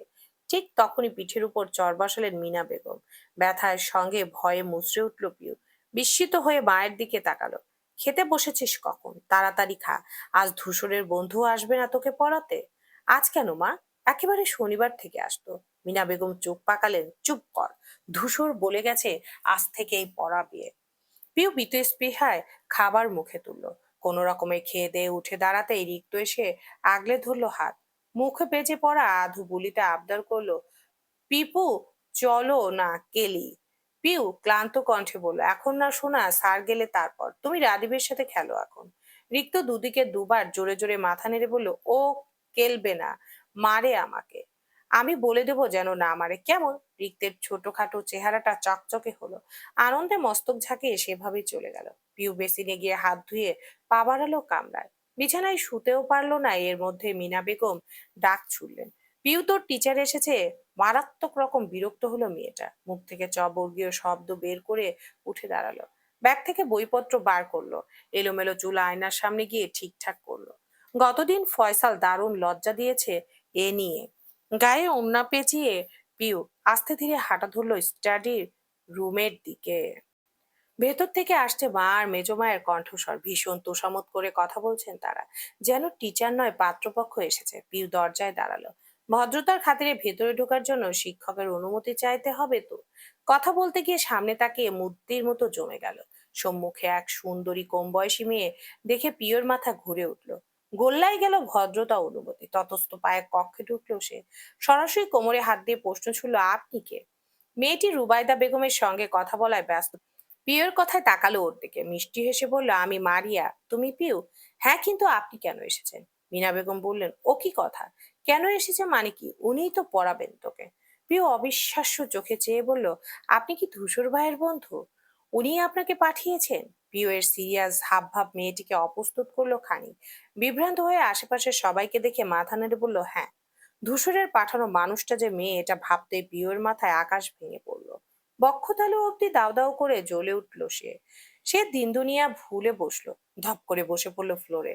ভ্যাঁ ভ্যাঁ করে কেঁদে ফেললো, হাত পা ছড়িয়ে কাঁদতে কাঁদতে বললো, আমি ওনার কাছে পড়বো না। আমি ওনার কাছে পড়বো না। পিয়ের বাচ্চা মতে উপস্থিত সবাই হতভম্ব, হতচেতন। বলার জন্য মুখের কাছে কোনো ভাষাই পেল না। 17 শেষ করে দুদিন বাদে 18তে যে মেয়ে পা দেবে তার এমন ছেলে মানুষই দেখে মিনা বেগম লজ্জায় মুখ লোকানোর জায়গা পেলেন না। পড়াতে আসা মেয়েটির সামনে মাথা হেট করে দিল নিজের পেটের মেয়ে। মারিয়া নিজেও ভিমড়ি খেয়েছে। সে বিভ্রম নিয়ে বারবার নিজের চেহারায় হাত বোলালো। মেয়েটা তাকে দেখতে এমন করলো কেন? ঘবর লেপটানো থাকলেও এরকম করে কেউ? সে কি দেখতে এতটাই বাজে? এদিকে পিউ তখনও মেঝেতে বসে কাঁদছে। কান্নার শব্দ পৌঁছে গেল বাড়ির কানায় কানায়। এমন আর্তনাদ করে কান্না যেন কি না কি ঘটেছে। আমজাদ সাহেব ঘুমিয়েছিলেন, একটু ঘুমের মধ্যে মেয়ের কান্নার শব্দ পেতেই লাফিয়ে উঠলেন। উৎস ধরে ছুটে এলেন ততস্থ। পড়ার ঘরটা নিমিষেই ভরে গেল মানুষে। আবদার শিকদার বই পড়ছিলেন বারান্দায়, সেও হন্তদন্ত হয়ে ছুটে এসেছেন। পিউয়ের কান্না থামার নাম নেই। রুবাইদা বেগম গায়ে মাথায় হাত বোলাচ্ছেন। জবা বেগম বিভিন্ন খাবারের প্রস্তাব দিচ্ছেন, এটা রান্না করে খাওয়াবে, ওটা রান্না করে খাওয়াবে। তাও মেয়েটা থামলো না। তার হেঁচকি উঠলো এবার। ধূসরের এত সুন্দর মেয়ে বন্ধু আছে কিছুতেই মানতে পারছে না পিউ। এই জন্যই ধূসর তার দিকে ফিরেও তাকায় না। এবার বুঝলো সে। এই দুঃখে কেঁদে বুক ভাসালেও কম হবে। এদিকে কেউই বুঝতে পারছে না হঠাৎ মেয়েটার হলো কি। আমজাদ সাহেব বেশি উদ্বিগ্ন গলায় শুধালেন, কি হয়েছে? ও কাঁদছে কেন? পার্লামেন্ট মিটিং বসেছে, খুব জরুরি আলোচনা হবে সেখানে। অথচ ফোন পেয়ে বাড়ির পথে রওনা হলো ধূসর। প্রিয়র প্রতি রাগে শরীরের রক্ত ফুটছে তার। একটা হেস্তনেস্ত করেই ছাড়বে পুচকিটার। বোঝে কম, চিল্লায় বেশি। রাগের সাথে তাল মিলিয়ে বাইকের স্পিড বাড়ালো ধূসর। 20 মিনিটের মাথায় বাড়ি পৌঁছালো। বসার ঘরে বসেছিল মারিয়া।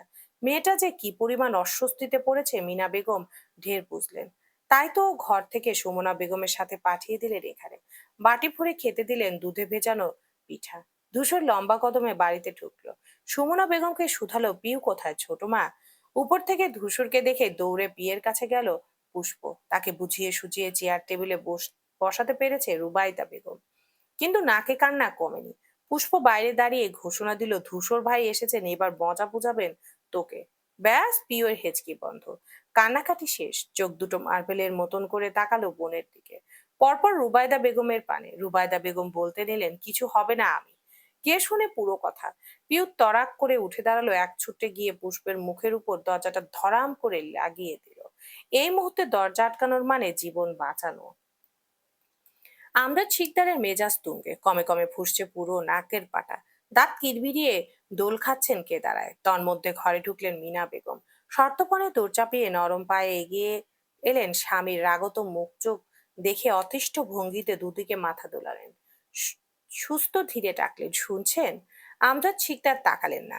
একই রকম গাঢ় হয়ে বসে রইলেন। মিনা বেগমের বুঝতে বাকি নেই জল কত দূর গড়িয়েছে। যে বাড়িতে গাছের পাতা নড়ে না তার হুকুম ছাড়া, সেখানে মেয়ের শিক্ষক পরিবর্তন, তাও আবার যে ছেলেকে ঠিক করেছেন স্বয়ং তিনি। মিনা বেগম অথই জলে পড়লেন যেন। কি বলবেন কি করবেন বুঝে উঠলেন না। ওদিকে ধেরি মেয়ে ভ্যাঁ ভ্যাঁ করে কাঁদছে, আর এদিক বাপ বোম হয়ে বসে আছে। সাথে বাড়িতে এসেছে ধূসরের বান্ধবী। এই মুহূর্তে কোন দিক সামলালে জুৎসই হবে কিছুতেই মাথায় ঢুকলো না। তখন আমজাদ শিকদার মেয়ের কান্না শুনে ও ঘরে গিয়েছিলেন। যখন শুনলেন আসল ঘটনা, টু শব্দ না করে হনহনিয়ে চলে এলেন কামরায়। মিনা বেগম ভালো করেই জানেন বাড়িতে বাইরের লোক থাকাতেই আমজাদ শিকদার রাগ ঢাক গিলে ফেলেছেন। কিন্তু যেই মুহূর্তে মেয়েটি চলে যাবে, বোম ব্লাস্ট হবে তৎক্ষণাৎ। এই বিস্ফোরণে কার কি ক্ষয় হবে না জানলেও ধূসরের যে বিপদ আছে সে বিষয়ে সুনিশ্চিত। তো তাই তো সবকিছু ফেলে ঝুলে স্বামীর পেছন পেছন এলেন, যাতে মেজাজি মানুষটাকে বুঝিয়ে শুনিয়ে একটু শান্ত করা যায়। আর যাই হোক, পারিয়া মেয়েটা যে কি যে মার্জিত সে তার আচরণেই বোঝা যায়। এই মেয়ের কাছে পড়লে পিউ নির্দ্বিধায় ভালো রেজাল্ট করবে আশা আছে। সঙ্গের মতো দাঁড়িয়ে আছো কেন? গুরুগম্ভীর স্বরটায় নড়ে উঠলেন বিনা বেগম। ধ্যান জ্ঞান ছুটে গেল। ততস্থ হয়ে তাকালেন স্বামীর দিকে। আমজাদ শিকদার তখনও চেয়ে আরেক দিক। মিনা বেগমের নরম কণ্ঠে বললেন, আপনি কি রাগ করেছেন? করার কথা নয় বলছো? পাল্টা প্রশ্নে মিনা বেগম ভুঁড়ি গুটিয়ে বললেন, রাগ করবেন কেন? ধূসর। প্রতিমধ্যে খেকিয়ে উঠলেন আমজাদ, চুপ করো, সারাক্ষণ ধূসর ধূসর। ওর সাহস কি করে হয় আমার ঠিক করা ছেলেটিকে ছাড়িয়ে নিজে টিউটার নিয়ে আসার? এভাবে বলছেন কেন? পিউ কি ধূসরের পর কেউ? ও কি খারাপ চাইবে মেয়েটার? নির্ঘাত ফয়সালের পড়ানোর ধরন ওর ভালো লাগেনি বলে মানা করেছে। এমনি এমনি কোনো কাজ করার মতো ছেলে আমাদের ধূসর নয়। আমজাদ শিকদার দাঁতে দাঁত চেপে চোখ বুজে শ্বাস ফেললেন। ফেলে তাকালেন, বললেন, যে ছেলে নিজের ভালোই বোঝে না সে কি করে আমার মেয়ের ভালো বুঝবে? এত টাকা পয়সা খরচ করে বিদেশে পড়তে পাঠিয়েছিলাম, আশা করলাম ফিরে এসে শক্ত হাতে ব্যবসা সামলাবে। কিন্তু না, সে ব্যস্ত অন্য নেতাদের পেছনে চামচামি করতে। বেকার বনে ঘুরে বেড়াচ্ছে। এ নাকি আবার এমনি এমনি কোনো কাজ করে না। ধূসরকে তুচ্ছ তাচ্ছিল্য করে কথা বলায় মিনা বেগমের মুখ চুপসে এলো। সাফাই গিয়ে বললেন, এভাবে বলছেন কেন? ধূসর বেকার কে বলেছে? রাজনীতি কি পেশা নয়? ও তো আপনার টাকায় এক জোড়া জুতোও কেনে না। তাহলে কথায় কথায় ছেলেটাকে এত হেয় করে কথা বলেন কেন? আমজাদ শিকদার চোখ মুখ কুঁচকে বললেন, রুবাইদার থেকেও এই ছেলের প্রতি দেখছি তোমার বেশি টান। ওকে কিছু বললেই কোমর বেঁধে ঝগড়া করতে আসো। ছেলে কি রুবাইদার একার? এবারে প্রত্যেকটা সন্তান আমাদের প্রত্যেকের। এসবটা আপনি নিজেই আমাকে শিখিয়েছিলেন। আর আপনি নিজেও কি ধূসরকে কম ভালোবাসেন? ছেলেটা এখন আপনার কথার বিরোধিতা করে, মন মতো কাজ বাজ করে না বলে আপনার এত হম্বিতম্বি। না হলে এরকম আপনিও করতেন না, আমি ভালোই জানি। আচ্ছা বাদ, একটা কথা তো অস্বীকার করতে পারবেন না, ধূসরের মতো রেজাল্ট এই তল্লাটে কজনের আছে বলুন তো? পড়াশোনার ওর মতো দুর্দান্ত মাথার ব্রেন বা আছে কার? তাই এসব ক্ষেত্রে আপনার আমার থেকেও বেশি ভালো বুঝবে, তাই না? যুক্তিটা মানানসই। ভেতর ভেতর আমজাদ শিকদার নিজেও জানেন ধূসরের পড়াশোনার এই গুণের কথা। সাথে ছেলে মাত্রাধিক বুদ্ধিধারী। অফিসের লোকজনের সঙ্গে বন্ধু বান্ধবের সাথে একসময় নিজেও গুণগান গেয়েছেন এই ছেলেকে নিয়ে। আর এখন দুঃখটা সেখানেই। সূক্ষ্ম হাসলেন তিনি। আফসোস করে বললেন, কি লাভ হলো এত ভালো ব্রেন দিয়ে? না পারলো একটা ডাক্তার হতে, না পারলো ইঞ্জিনিয়ার, অপাত্রে দান সব। মিনা বেগম এতক্ষণ কোমল স্বরে কথা বলে এবার খেই হারালেন। কঠিন কিছু জিভের ডগায় এলেও বলতে পারলেন না। স্বামীর মুখের উপর কড়া জবাব দেওয়ার অভদ্রতা হবে না তাকে দিয়ে। তাই মিনমিন করে বললেন, সবাইকে ডাক্তার ইঞ্জিনিয়ার হতে হবে এরকম কোনো কথা নেই। ধূসরের প্রতি আমাদের বিশ্বাস আছে। ও ঠিক একদিন অনেক বড় নেতা হবে। সেদিন আপনিও ওর কাজে বুক ফুলিয়ে গর্ব করে বলবেন, ও আমাদের বাড়ির ছেলে, আমাদের বংশের গৌরব। আমজাদ শিকদার বিদ্যুতাত্মক হেসে উড়িয়ে দিলেন কথাটা। দীর্ঘশ্বাস ফেলে মাথা নেড়ে বললেন, তাহলে তো হয়েই যেত। হবে একদিন না একদিন, আমার কথাটা ফুলবে ইনশাল্লাহ। তাই আপনার কাছে এখন অনুরোধ করছি এ বিষয় নিয়ে আর কোনো ঝামেলা নাই বা করলেন। পিউ এর এতই ভালো হবে দেখবেন, ভীষণ ভালো রেজাল্ট করবেও, মিলিয়ে নিন। স্ত্রীর আত্মবিশ্বাস দেখে অবাক না হয়ে পারলেন না আমজাদ। কি পরিমাণ ভরসা থাকলে মানুষ এরকম আজগুবি কথাবার্তা বলে? নতুন করে বিতর্ক করতে ইচ্ছেও করলো না তার। একটা কথা ঠিক, পিউয়ের জন্য ধূসরের কোনো সিদ্ধান্ত কখনোই খারাপ হবে না, এই বিশ্বাস তার নিজেরও আছে। যার দরুন ধূসর পিউকে শাসন করলে তিনি ভান করেন দেখেও না দেখার। কিন্তু যে ছেলে তাদের কাউকে মানে না, সে ছেলের বাকিদের বেলায় কেন এত কঠোরতা থাকবে? এটা কি মেনে নেওয়ার মতো কথা? আবার ধূসরকে কিছু বলা মানে এবারের নারীর সদস্যরা হামলে পড়া এক প্রকার। আমজাদ চিৎকার ভাবুক ভঙ্গিতে চুপ করে বসে থাকলেন। পরিস্থিতি অনুকূলে বুঝতে পেরে ঠোঁটে হাসি ফুটলো মিনা বেগমের। গদগদ হয়ে শুধালেন, আপনাকে এক কাপ চা বানিয়ে দিই? আমজাদ শিকদার উত্তর দিলেন না। মিনা বেগম ফের বললেন, মাথাটা কি এখনো গরম? লেবুর শরবত দেব নাকি এক গ্লাস? আমজাদ শিকদার রেগে বললেন, খুচরো আলাপ বাদ দিয়ে আপাতত আমার চোখের সামনে থেকে বিদেয় হও। মিনা বেগম থতমত খেলেন স্বামীর আকস্মিক চেতে যাওয়ায়। যাচ্ছি যাচ্ছি বলে দুটো পায়ে ঘর ছাড়লেন। আমজাদ শিকদারের মেজাজ ঠিক হলো না, হবেও না। বিষয়টা বুঝতেই তিনি উঠে দাঁড়ালেন। ওয়ার্ড্রোবের ড্রয়ার থেকে শার্ট বের করে ফতুয়ার উপরেই পরে ফেললেন। এখন বাড়িতেও থাকবেন না। ভাবভঙ্গি ঠিক করতে হলে হাওয়া বাতাস খেয়ে আসতে হবে বাইরের। পিউ নামের মতো যতই ছোটখাটো শক্তির অধিকারী মেয়েটির দুর্দশা কমার নয়, উল্টে হৈ হৈ করে বাড়ছে। তখন দরজার চিটকিনি টানার আগেই ভূতের মতন হাজির হলো ধূসর। এক হাত দিয়ে ঠেকিয়ে ধরলো দরজাটা। পিউ ঘাবড়ে গেলেও হাল ছাড়লো না, পাল্টা জোর খাটালো সে। দরজা আজ লাগিয়েই ছাড়বে। কোনোভাবে দরজা আটকাতে না পারলে আজ আর রক্ষে নেই। কিন্তু দুর্ভাগ্য, ধূসরের মতো বলিষ্ঠ পুরুষের গায়ের জোরের নিকট মেয়েটা যেন দুগ্ধপোষ্য শিশু। ধূসরের পেছন থেকে পুষ্প আর পিয়ের পেছনে রুবাইতা বেগম দুজন বোকার মতো তাকিয়ে তাকিয়ে দেখছে ওদের কাণ্ড। শেষমেশ লড়াইয়ে পরাজয় নিশ্চিত বুঝতে পেরে দমে গেল পিউ। দরজা ছেড়ে দিয়ে একলাপে গিয়ে লুকালো রুবাইদা বেগমের পেছনে। ভীত আর্তনাদ করে বলল, ও মেজমা, আমাকে বাঁচাও। রুবাইদা বেগম আশ্বস্ত করলেন, কিছু হবে না, আমি আছি তো। কাজ হলো না তাতে। পিউ অস্থির হয়ে বলল, না, আমাকে মারবে তোমার ছেলে। ধূসর ঘরের ভিতরে পা রাখতেই পিউ আতঙ্কে চিৎকার ছুড়ল। পুনরায় বাচ্চাদের মতো কেঁদে উঠল। রুবাইবা বেগম ওকে আড়াল করে বললেন, ধূসর, কিছু বলবি না ওকে। ধূসরের কানে কথাটা পৌঁছালো কিনা বোঝা গেল না। সে আগুন চোখে চেয়ে রইল পিউর দিকে। মেয়েটার রুহু শুকিয়ে গেল এতেই। ধূসর গম্ভীর কণ্ঠে হুকুম ছুড়ল, সামনে আয়। পিউ আরো জোরে সোরে আগলে ধরল রুবাইদা বেগমকে। ও মেজমা, মেজমা, আমাকে বাঁচাও, আমি শেষ। রুবাইদা বেগম চোখ রাঙালেন ছেলেকে। ধূসর, কি হচ্ছেটাকে? ভয় পাচ্ছে তো মেয়েটা। বারণ করছি না তোকে? ধূসরের শক্তপোক্ত চিবুক মটমট করে উঠল। এখন ভয় পাচ্ছে কেন? এরকম করার আগে মাথায় থাকে না? মারিয়া কি মনে করবে? একবার ভেবেছে কি চাইছে ও? আমার সম্মানটা মাটিতে মেশাতে। মা, তুমি সরো, আমাকে বুঝে নিতে দাও। ও কেন এরকম করলো বলতে হবে আমাকে। এক্ষুনি তুই সামনে আসবি পিউ, খুব খারাপ হবে না হলে। পিউয়ের হাত পা থরথর করে কাঁপছে। এক প্রকার আষ্টে পিষ্টে খামচে ধরেছে মেজমাকে। রুবাইদা বেগম হাজার বলে কয়েও ছেলেকে বোঝাতে পারলেন না। ধূসরের টকটকে মুখমণ্ডল দেখে বোঝা যাচ্ছে কি মারাত্মক রেগে গেছে। কিন্তু ওকে খবরটা দিল কে? পিউ কিছুতেই চোখ তুলল না। সে পায়ের পাতার দিকে ভীতসস্ত চেয়ে কাদায় ব্যস্ত। সকালে কার মুখ দেখে উঠেছিল আজ? এতটা খারাপ তো কোনোদিন যায় না। ধূসর হুংকার দিল, সামনে আসবি না। পিউ কেঁপে ওঠে, আরো দৃঢ় করে আগলে ধরে রুবাইদা বেগমকে। ভদ্রমহিলা সাংঘাতিক বিপাকে পড়লেন যেন। দুজনের কোনোটাকে সামলাবেন বুঝতে পেলেন না। মেয়েটাকে বাঁচাতে বাপ চাচা কাউকে ডাকবেন, তাও হবে না। বিশ্রী রকমের ঝামেলা হবে তাতে। শেষমেশ উপায় না দেখে রুবাইদা বেগম বললেন, থাকরে ধূসর, পিউ মারিয়ার কাছেই পড়বে। এমন আর কখনো করবে না, রাগ করিস না, থাক। পিউ কান্না থামিয়ে ভুরু কুচকালো, বলতে চাইলো, কিছুতেই আমি ওই মেয়ের কাছে পড়বো না। পরপর ধূসরের লালিত চোখে আটসাট হয়ে ঢোক গিলল।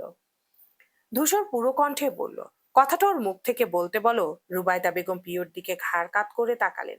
মোলায়েম কণ্ঠে বললেন, বল মা, তুই মারিয়ার কাছেই পড়বি, বল। সাথে সাথে চোখ দিয়ে হ্যাঁ বলতে ইশারা করলেন তিনি। মনের মধ্যে সকল বিরোধিতা চাপা দিয়ে ধূসরের ভয়ে উপর নিচ মাথা দুলালো পিউ। পড়বে সে। রুবাইদা বেগম সঙ্গে সঙ্গে প্রশস্ত হেসে বললেন, দেখলি মেয়েটা কত লক্ষ্মী। ধূসরের ক্রোধিত মুখশ্রী ক্ষান্ত হলো খানিক। গম্ভীর কণ্ঠে তর্জন দিল, এক্ষুনি ফ্রেশ হয়ে টেবিলে বস, আমি মারিয়াকে পাঠাচ্ছি। নতুন কোনো নাটক করলে। না না, ও কিচ্ছু করবে না, তুই যা বাবা যা। ধূসর তীর্যক দৃষ্টিতে আর চোখে একবার দেখে নিল পিউকে। শব্দযুক্ত কদমে ছাড়লো ঘর। এরপর পিউ নিচের অধর উল্টে উল্টে উঠে এলো চূড়ায়। কষ্টে রাগে দুঃখে মন চাইলো বারান্দা থেকে ঝাঁপ দিতে। ধূসর ভাই ওই মেয়ের জন্য এত কিছু বলে গেল, রাগ দেখালো। এতটা গুরুত্ব তো আমাকে দেন না উনি। পিউ ঝরঝর করে কাঁদবে এর আগে রুবাইদা বেগম গাল ধরে বলল, ইস, কি অবস্থা চেহারার। জামা, চোখে মুখে একটু পানি দিয়ে আয়, খিদে পেয়েছে, খাবি কিছু?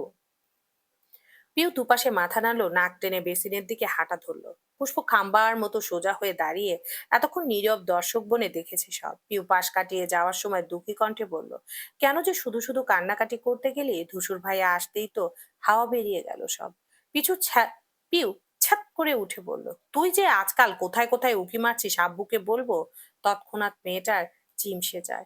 পিউ আর কিছু বলল না, তবে মনে মনে জোরালো প্রতিজ্ঞা করলো, এখন যত কাঁদাচ্ছেন ধূসর ভাই, সব কড়ায় গন্ডায় শোধ করবো একদিন।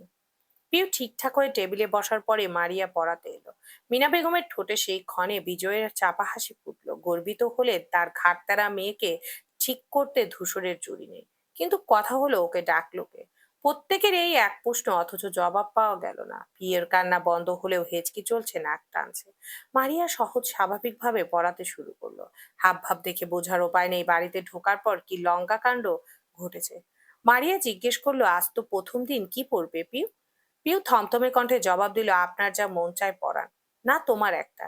কথার মাঝে প্রবেশ করলো ধূসর, সোজা মারিয়াকে শুধালো, কোনো সমস্যা হচ্ছে মারিয়া? আওয়াজ শুনে পিউ পেছন ঘুরে তাকালো। মারিয়া পেছনে থাকা থাই গ্লাসের দিকে তীক্ষ্ণ চোখে চেয়ে রইল। ধূসরের প্রতিবিম্ব স্পষ্ট সেখানে। মারিয়া মৃদু হেসে বলল, না না, সমস্যা হচ্ছে না, বরং তোমার বাড়ির লোক এত অমায়িক, আমার তো ভালোই লাগছে। প্রিয় তাক কপাটি চেপে ধরলো। মেয়েটি তার ধূসর ভাইকে তুমি তুমি করছে কেন? ধূসর আমত্ত জবাব দিল, বেশ, কোনো কিছুর প্রয়োজন হলে বড় মাকে বলবে, সংকোচ করবে না, আমি আসি। প্রিয়র মেজাজ খারাপ মাত্রা ছাড়ালো। কলমের নিবটা শক্ত হাতে চেপে ধরলো খাতার সাদা পৃষ্ঠায়। খুব তাড়াতাড়ি এই মারিয়াকে তাড়াতে হবে, না হলে ভালো মন্দ বলা যায় না। দেখা গেল এই মেয়েকেই তার জীবনের সূচ হয়ে ঢুকে ফাল হয়ে বের হলো। রিস্ক তো নেওয়া যাবে না। মিটিং শুরু হওয়ার কথা ছিল যখন, তার থেকেও 1 ঘন্টা পার হয়েছে, অথচ এখনো পার্লামেন্টে হাজির হয়নি ধূসর। ইকবাল বারবার হাত ঘড়ি দেখছে, দুহাত কোমরে ঠেকিয়ে উদ্বিগ হয়ে তাকাচ্ছে গেটের দিকে, কিন্তু তবুও বিরক্তির ছিটেফোঁটা দেখা যাচ্ছে না চেহারায়। এই যে এতক্ষণ ধরে ধূসর আসেনি, এটাই যেন স্বাভাবিক। তবে বাকিরা অধৈর্য হয়ে পড়েছে, বসে বসে ঝিমাচ্ছে কেউ কেউ। এতটা সময় বসতেও পিঠ ধরে গেছে অনেকের, কিন্তু টু শব্দ করা চলবে না। ইকবালের ঘোষণা যখন, ধূসর না এলে মিটিং শুরু হবে না, তখন হবেও না। আর সভাপতির মুখের উপর কথা বলার জন্য যে যেটুকু বক্ষপিট প্রয়োজন তা ওদের নেই। ইকবালের গ্রুপের আরো একজন হলো সোহেল। একই সাথে পড়াশোনা করেছে সেও। এই 1 ঘন্টা এ অবধি 4টে সিগারেট টেনেছে, এ মাথা থেকে ও মাথা হেঁটেছে, হাত নিষ্পিস করছিল ধূসরকে ফোন করতে, অথচ ইকবালের কড়া নির্দেশ, ফোন করা চলবে না। ধূসর কি নাকি গুরুত্বপূর্ণ কাজে ব্যস্ত, সেখানে ডিস্টার্ব করলেই কাটা যাবে গর্দান। সোহেল বড় করে হাই তুলল, ঘুম পাচ্ছে এখন। আর ধৈর্য রাখতে না পেরে শুয়ে উঠে এলো ইকবালের নিকট। ছেলেটা এখনো ওভাবে দাঁড়িয়ে। সোহেল কপাল গুছিয়ে বলল, হ্যাঁ রে ভাই, আর কতক্ষণ লাগবে ওর? ফোন কর না এবার। ইকবাল তাকালো, গেটের পানে চোখ রেখে উত্তর দিল, না, চলে আসবে। সোহেল চবর্গীয় শব্দ করে বলল, বুঝলাম না, তোর মিটিং শুরু করতে ধূসরকেই কেন লাগবে? তুই হলে এখানকার সভাপতি, আর ধূসর সহ সভাপতি, ওর থেকে তোর বেশি ক্ষমতা। তুই শুরু করলেই তো হয়, তাই না? ইকবাল ফিরল ওর দিকে, মুচকি হেসে বলল, ধূসর তোকে ঠিক নামেই ডাকে, তুই আসলেই ছাগল। সোহেলের উদ্বিগ্ন চোখ মুখ শীতল হলো, কালো হয়ে এলো, সাথে সাথে মন খারাপ করে বলল, আজ পেটের মধ্যে ইয়ারফোনের প্যাচ নেই বলে এভাবে বললি? এই তুই আমার ছোটবেলার বন্ধু? ইকবাল আবার হাসলো, সোহেলের কাঁধ পেঁচিয়ে ধরিয়ে বলল, গাধা, মজাও বুঝিস না? শোন, আজ তোকে একটা সহজ কথা বুঝিয়ে দিই। সেটা হলো, ধূসরের একার মাথায় যা বুদ্ধি, তা তোর আর আমার দুটো মাথায় এক জায়গা করলেও হবে না, বুঝলি? সোহেল বোকা বোকা চাউনিতে তাকিয়ে মাথা নাড়লো। বোঝেনি। ইকবাল বলল, জানতাম তুই বুঝবি না। আচ্ছা দেখ, এ অবধি যত মিটিং আলোচনা আমরা করেছি, তাতে সব থেকে বেশি কথা বলে কে? ধূসর। আমরা যদি কোনো সিদ্ধান্ত নিই, সবার আগে সেটা উপস্থাপন করে কে? ধূসর। যে কোনো ঝুট ঝামেলা মেটাতে সবার আগে ঝাঁপিয়ে পড়ে কে? সোহেল এবারও মাথা দুলিয়ে বলল, ধূসর। তাহলে সব থেকে বেশি কৃতিত্ব কার? ধূসরের। ইকবাল ওর কাঁধটা চাপড়ে বলল, সাবাস, বুদ্ধি খুলেছে। তোকে একটা সিক্রেট বলি, শোন। এরপর ইকবাল ফিস ফিস করে বলল, আমি নামেই সভাপতি, আর ধূসরও নামেই সহ সভাপতি, বুঝেছিস? সোহেল মাথা চুলকে বলল, না, আহাম্মক। এর মধ্যে ধূসরের বাইকের শব্দ পেল ইকবাল, সোহেলকে রেখে এগিয়ে গেল ওর দিকে। ধূসর বাইক স্ট্যান্ড করেছে কেবল। ইকবাল গিয়ে বলল, কিরে শালা, মিটলো তোর কাজ? ধূসর ছোট করে জবাব দিল, হোক। পরপর চোখ সরু করে বলল, তোর শালা আমি? ইকবাল লজ্জা পেয়ে ঘাড় চুলকালো, প্রসঙ্গ এড়াতে বলল, তা তোর ক্লান্ত লাগছে না? এই বয়সে বিয়ে ছাড়াই বাচ্চা সামলাচ্ছিস যে? ধূসর একদম স্বাভাবিক কণ্ঠে বলল, জানতাম এরকম কিছুই ঘটবে, প্রস্তুত ছিলাম। ইকবাল বড় করে শ্বাস টেনে বলল, বুঝলাম, এসব তোর দ্বারাই সম্ভব। আচ্ছা চল এবার, অনেক সময় হয়ে গেছে, আসল কাজ শুরু করি। রাত 8টা বাজে। পুষ্পর বিছানায় তদন্ত কমিটি বসেছে। সুমনা বেগম, পুষ্প আর পিউ অংশ নিয়েছেন সেখানে। সম্পর্কে সুমনা বেগম ওদের চাচি হলেই মিশেন ঠিক বন্ধুর মতন। আপাতত তিনজনের একটাই প্রশ্ন, ধূসরকে খবরটা দিল কে? পিউ ভেবেছিল পুষ্প আনিয়েছে ধূসরকে, সেজন্যই তো তখন চোটপাট দেখালো ওরকম। পরে জানলো পুষ্প কিছুই জানে না এসবের। একে একে বাড়ির প্রত্যেককে সে জিজ্ঞেস করেছে ঘরশত্রু বিভীষণের কাজটা কে করলো। ধূসর ওই সময় না এলে মারিয়ার কাছে জোরপূর্বক পড়তে হতো না তার। উল্টে ওর কান্নাকাটি দেখে বাবা ঠিক পাঠিয়ে দিতেন মেয়েটাকে। ধ্যাত সব মাটি, শালা পরামর্শ করেও কোনো উত্তর পাওয়া গেল না। যখন সবাই হার মেনে বসে রইল ক্ষণকাল, নীরবতা চলল তিনজনের। হঠাৎ পুষ্প শুধালো, আচ্ছা, মারিয়া আপু কেমন পড়ায়? প্রিয়র অভিব্যক্তি মুহূর্তে পাল্টালো, যেন শুনলো তার জাতশত্রুর নাম। ইচ্ছে হলো বলবে বিশ্রী পড়ায়, বাজে পড়ায়, এত খারাপ কেউ পড়ায়। পরে ভাবলো মিথ্যে বলে লাভ নেই, হাস্যহীন জবাব দিল, একদিন পরে বুঝিনি, অপেক্ষা কর, দুদিন পর জানাবো। পুষ্প মিটিমিটি হেসে বলল, ধূসর ভাই আজ যা দিল না পিউকে, ছোট মা ওকে দেখেই ওর হাত পায়ে এরকম কাঁপছিল দেখো। পিউয়ের কাঁপাকাঁপিকে অনুকরণ করে দেখালো পুষ্প। সুমনা বেগম হেসে উঠলেন। পিউ চেতে বলল, ওনাকে দেখলে তুই বোধহয় কাঁপিস না? সেদিন যখন ধূসর ভাই তোকে একটা ছেলের সাথে কথা বলতে দেখেছিল, মনে আছে? ভয়ে দরজা আটকে বসেছিলে। পুষ্পের কথা বন্ধ হয়ে গেল। হাসি হাসি মুখটা ধপ করে নিভে গেল। মিনমিন করে বলল, ওটা তো পিউ ইতিমধ্যে বলল, থাক থাক, এমনি নাকি কি, আমার জানা আছে। সুমনা বেগম বললেন, এই তোরা ঝগড়া করছিস কেন? আর ও পিউ, তুই বা মুখটা এমন হাড়ির মতো করে রেখেছিস কেন? হাস একটু, চল লুডু খেলি আমরা। পিউ দীর্ঘশ্বাস ফেলে বলল, না গো ছোট মা, ভাল লাগছে না আমার। যতক্ষণ না অবধি জানবো ধূসর ভাইকে কে ফোন করলো, ততক্ষণ অবধি শান্তি নেই। অথচ মনে মনে বলল, যতক্ষণ ওই মারি পেতনিকে না তাড়াবো, ততক্ষণ অবধি ঘুমও হবে না আমার। হঠাৎ দরজায় দাঁড়ানো রাদীপ হৈ হৈ করে বলল, বড় ভাইয়াকে তো ফোন করেছে পিউপু। সকলে চকিত তাকালো ওর দিকে। পুষ্প অবাক হয়ে বলল, তুই? কেন? রাদীপ তার হাফ জিন্স প্যান্টের পকেটে হাত ভরে দুপা এগিয়ে গেল। ভীষণ ভাব নিয়ে বলল, কেন আবার? পিউপুকে বকা খাওয়াতে? অমন কিউট আপুটাকে দেখে পিউপু যেভাবে কান্নাকাটি লাগালো, আমার ভারী খারাপ লেগেছে। এজন্যই আম্মুর ফোন থেকে ভাইয়াকে কলটা করেছি। প্রত্যেকে হা করে রাদীপের মুখের দিকে তাকিয়ে রইল। পিউ কাঁদো কাঁদো কণ্ঠে বলল, তুই আমার ভাই না দুশ্মন? বাইরের মেয়েটার জন্য আমাকে বকা খাওয়াতে এত ইচ্ছে জাগলো তোর? রাদীপ দাঁত বের করে হেসে বলল, সরি পিউপু, কিছু মনে করো না। ভাইয়াকে না জানালে বড় চাচ্চু মারিয়াপুকে পাঠিয়ে দিতেন। আমি কিছুতেই তা হতে দিতে পারি না। ওনার চুলগুলো দেখেছো তোমরা, কি সুন্দর আর লম্বা। আর তোমরা কি করে কেটে কুটে সব ছোট করে রাখো, ছাগলের দাড়ির মতো। ভালো লাগে না। তীব্র অনীহা প্রকাশ করলো রাদীপ। পিউ নাক ফুলিয়ে বলল, তবে রে দাঁড়া। বিপদ সঙ্গে টের পেতে দৌড় লাগালো রাদীপ। পিছন ছুটলো পিউ। আজ এই পিচ্চির 12টা বাজাবে। দাঁড়া বলছি, দাঁড়া রাদীপ। রাদীপ ছুটতে ছুটতে বলল, পাগল নাকি আমি দাঁড়ায় আর তুমি আমাকে ইচ্ছে মতো কেলানি দাও? দেখতে দেখতে রাদীপ সিঁড়ি বেয়ে নেমে গেল। পিও একই রকম ছুটছে পেছনে। জবা বেগম টেবিল মুছতে মুছতে সাবধানী বাণী দিলেন, আহা আস্তে পড়ে যাবে। রাদীপ খিলখিল করে হেসে দাঁড়িয়ে পড়ল সদর দরজার সামনে। মাথা নেড়ে বলল, এসো, ধরবে এসো। পিউ ধরতে এগোতে রাদীপ সরে গেল। ঠিক সে সময় হাজির হলো সাদীপ। অফিস থেকে ফিরেছে সে। অমনি সংঘর্ষ হলো সাদীপের বুকের সঙ্গে। ধাক্কায় টাল সামলাতে না পেরে দুফুট পিউ ছিটকে পড়লো মেঝেতে। সাদীপ পড়তে পড়তেও দেয়াল ধরে সামলালো নিজেকে, তবে চোখের চশমাখানা নিস্তার পেল না। বেচারা খসে পড়ে টুকরো টুকরো হয়ে ভেঙে গেল। দৃশ্যটায় দারুণ মজা পেল রাদীপ। হাততালি দিয়ে হেসে উঠল সে। পিউ ব্যথা পেল কোমরে, কিন্তু সাদীপের মেজাজ চড়ে বসলো। ভাঙাচোরা চশমার খণ্ডর দিকে কিছুক্ষণ থম ধরে চেয়ে থাকলো, তারপর তুলে নিল হাতে। পিউ কোনো রকম উঠে দাঁড়ালো মাত্র। খেয়াল রাদীপকে ধরতে গিয়ে, কোন খেয়ালে রাদীপকে ধরতে গিয়ে সাদীপের সঙ্গে বাড়ি লেগেছে। এতে তার দোষ নেই, যদিও তবুও ভীষণ দুঃখিত বলে বলতে গেল, সরি ভাইয়া। প্রথমবারের মতো ধমকে উঠলো সাদীপ। রেগে আগুন হয়ে বলল, এক চড় মেরে সবগুলো দাঁত ফেলে দেবো তোর। চোখে দেখিস না? দিলি তো আমার প্রিয় চশমাটাকে ভেঙে। পিউ কেঁপে উঠলো, ভয় পেল। ভাইয়ের রাগান্বিত অবস্থা দেখে হাসি মুখে গেল রাদীপের। কেটে পড়ল সে। সাদীপের থেকেও কোনোদিন একটা বকাও না শোনা পিউয়ের বুকটা ভারী হয়ে এলো। কোটর জল জমলো। উঁচু কণ্ঠ কানে যেতেই ছুটে এলেন জবা বেগম। উদ্বিগ্ন হয়ে শুধালেন, কি হয়েছে? কি হয়েছে, কি হয়েছে, ওকে জিজ্ঞাসা করো।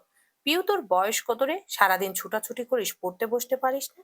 এক জায়গায় শান্ত হয়ে বসে থাকলে কি জাত যাবে তোর? বয়স যত বাড়ছে বুদ্ধি তত কমছে। বাড়ছে ছেলে মানুষই। পিউ মাথা নিচু করে ফেললো। চোখ থেকে দুফোঁটা জল গড়ালো গালে। জবা বেগম ওকে আগলে ধরে বলেন, এভাবে বলছিস কেন? একটা চশমার জন্য এত কথা শোনানোর কি আছে? কিনে নিতে পারবি না? সাদীপ নাক মুখ ফুলিয়ে বলল, যা বোঝো না সে নিয়ে কথা বলো না মা। তোমাদের আশকারাতে ও এরকম হচ্ছে, ধুর, মুডটাই বিগড়ে দিল। সাদীপ গটগট পায়ে ঘরে চলে গেল। পিউ অনুতাপ করে ভেজা গলায় বলল, বিশ্বাস করো সেজমা, আমি ইচ্ছে করে করিনি। জবা বেগম মাথায় হাত বুলিয়ে বললেন, জানি তো আমি মা, তুই ওর কথা ছাড়তো। পিউ ফের কিছু বলতে গেলে চোখ পড়লো চৌকাঠে। ধূসর দাঁড়িয়ে ছোটখাটো অক্ষি যুগল তার দিকেই চেয়ে। পিওর আর কিচ্ছু বলার ইচ্ছে করলো না। চোখ মুছে ঘরে গেল সে। জবা বেগম লম্বা শ্বাস ফেলে দুদিকে মাথা নেড়ে সেও ফিরে গেলেন কাজে। ধূসরকে লক্ষ্য করেননি। ধূসর বাড়িতে পা রাখলো, কোথাও না থেমে সোজা চলে গেল সাদিপের ঘরের দিকে। সাদিপ শার্টের দুটো বোতাম খুলছে কেবল, এর মধ্যে দরজায় টোকা শুনে ফের লাগালো। দরজা টানতে ওপাশে ধূসরকে দেখে অবাক হলো খানিক। সচরাচর তার রুমে আসে না সে। তেতে থাকা মেজাজেও হাসার চেষ্টা করে বলল, ভাইয়া তুমি ভেতরে এসো। ধূসর ঢুকলো না। ওভাবেই দাঁড়িয়ে গোমট স্বরে সোজা সাপটা প্রশ্ন করলো, চশমার দাম কত তোর? কোন ব্যান্ড থেকে কিনেছিস? সাদিপ চোখ নামিয়ে দাঁড়িয়ে মেঝের দিকে ভুরু কুটিয়ে তাকালো। তার মুখমণ্ডল জুড়ে ধূসরের সূক্ষ্ম চাউনির বিচরণ। ধূসর একই কথা আবারও শুধালো, বললি না কত টাকা দিয়ে নিয়েছি? সাদিপ যথোপযুক্ত উত্তর খুঁজে পেল না। চশমা ভাঙা নিয়ে একটু বাড়াবাড়ি করে ফেললো কি? না হলে ধূসর কোনোদিন এভাবে জিজ্ঞেস করতে আসতো না নিশ্চয়ই। কাজটা নির্ঘাত ঠিক হয়নি। সাদিপ সাফাই গাইতে আস্তে করে বলল, চশমার ফ্রেমটা অনেক দামি। প্রথম বেতন পেয়ে কিনেছিলাম, ছিল খুব। তাই বলে এভাবে রিয়াক্ট করবি? ধূসরের স্বর প্রচন্ড ধীর, যেন সামান্যতম মেজাজ নেই। সাদিপ তাকিয়ে বলল, তুমি তো জানো ভাইয়া কি পিউ কি পরিমাণ চঞ্চল। ওকে আমি এমনিতেই বকি। কখনো বকেছি?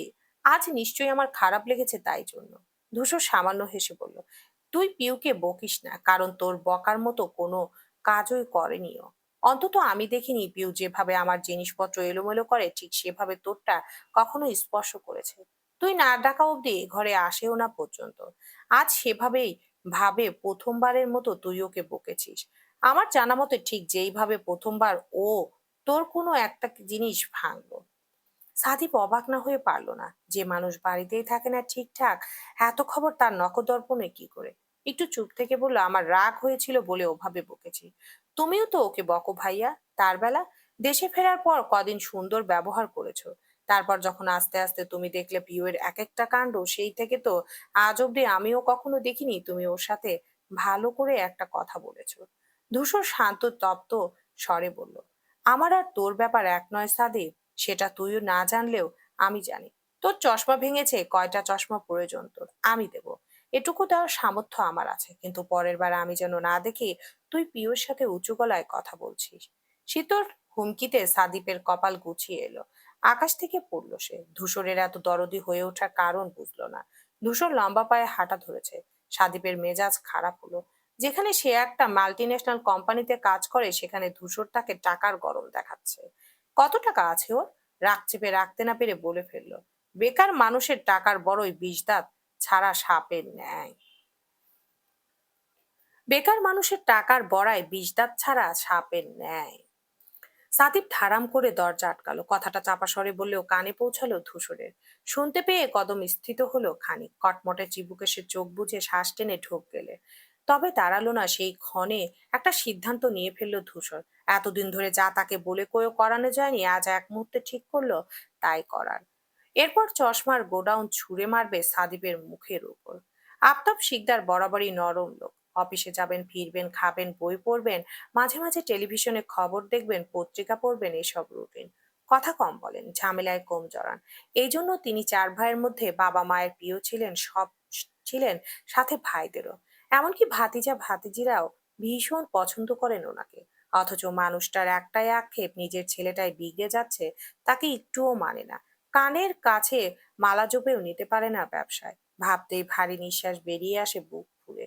তার এত দুঃখ, অথচ রুবাইদা বেগম এতেই সন্তুষ্ট। ধূসর যাই করবে তাতেই যেন মুহূর্ত। অবশ্যই এর হাজার খানিক কারণও আছে। মিনা বেগমের পেটে তখন পিউ। বাড়িতে পুরুষ বলতে ছিল না কেউ, বেরিয়েছিল রোজকার কাজে। ছোট ভাই আনিসের বিয়ে হয়নি তখনো।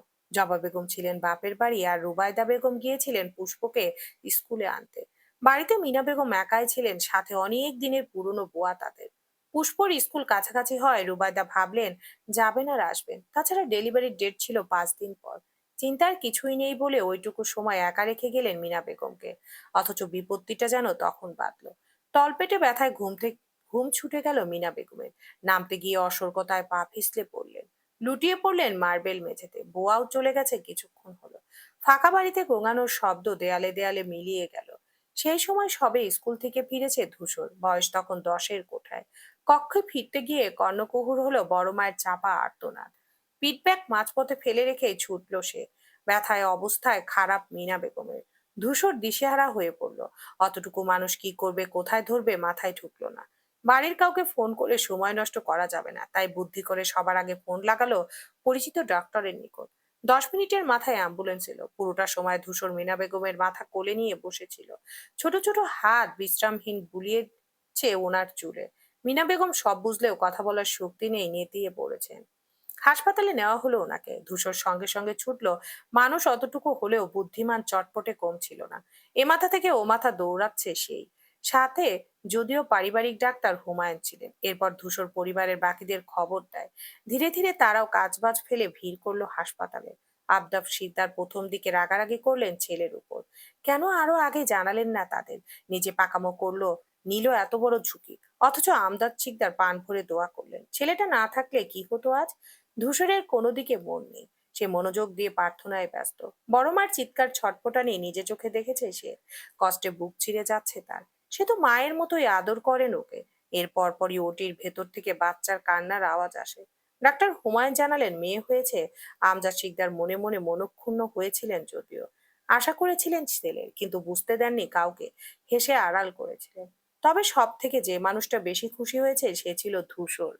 বড় মায়ের সব কষ্ট শেষ, আর ব্যথা করবে না ভেবে আনন্দ পেয়েছিল। অনুমতি পেয়ে সবাই যখন মিনা বেগমের আর সদ্য জন্ম নেওয়া পিউকে দেখতে গেল, মিনা বেগম সবার প্রথমে ধূসরকেই কাছে ডাকলেন। কোমল কণ্ঠে বললেন, আমার মেয়েকে সবার আগে তুই নে ধূসর, আজ তোর জন্যই তো বেঁচে ফিরলাম। ধূসর কাপা হাতে তুলতুলে পিউকে কোলে নেয়। পিউ কুটি কুটি পা ছুঁড়ে কাঁদছে। মিনা বেগম হাউমাউ করে কেঁদে ওঠেন। আছোয়া থেকে ধূসরকে আর ধূসরের কোলে থাকা পিউকে জড়িয়ে ধরেন।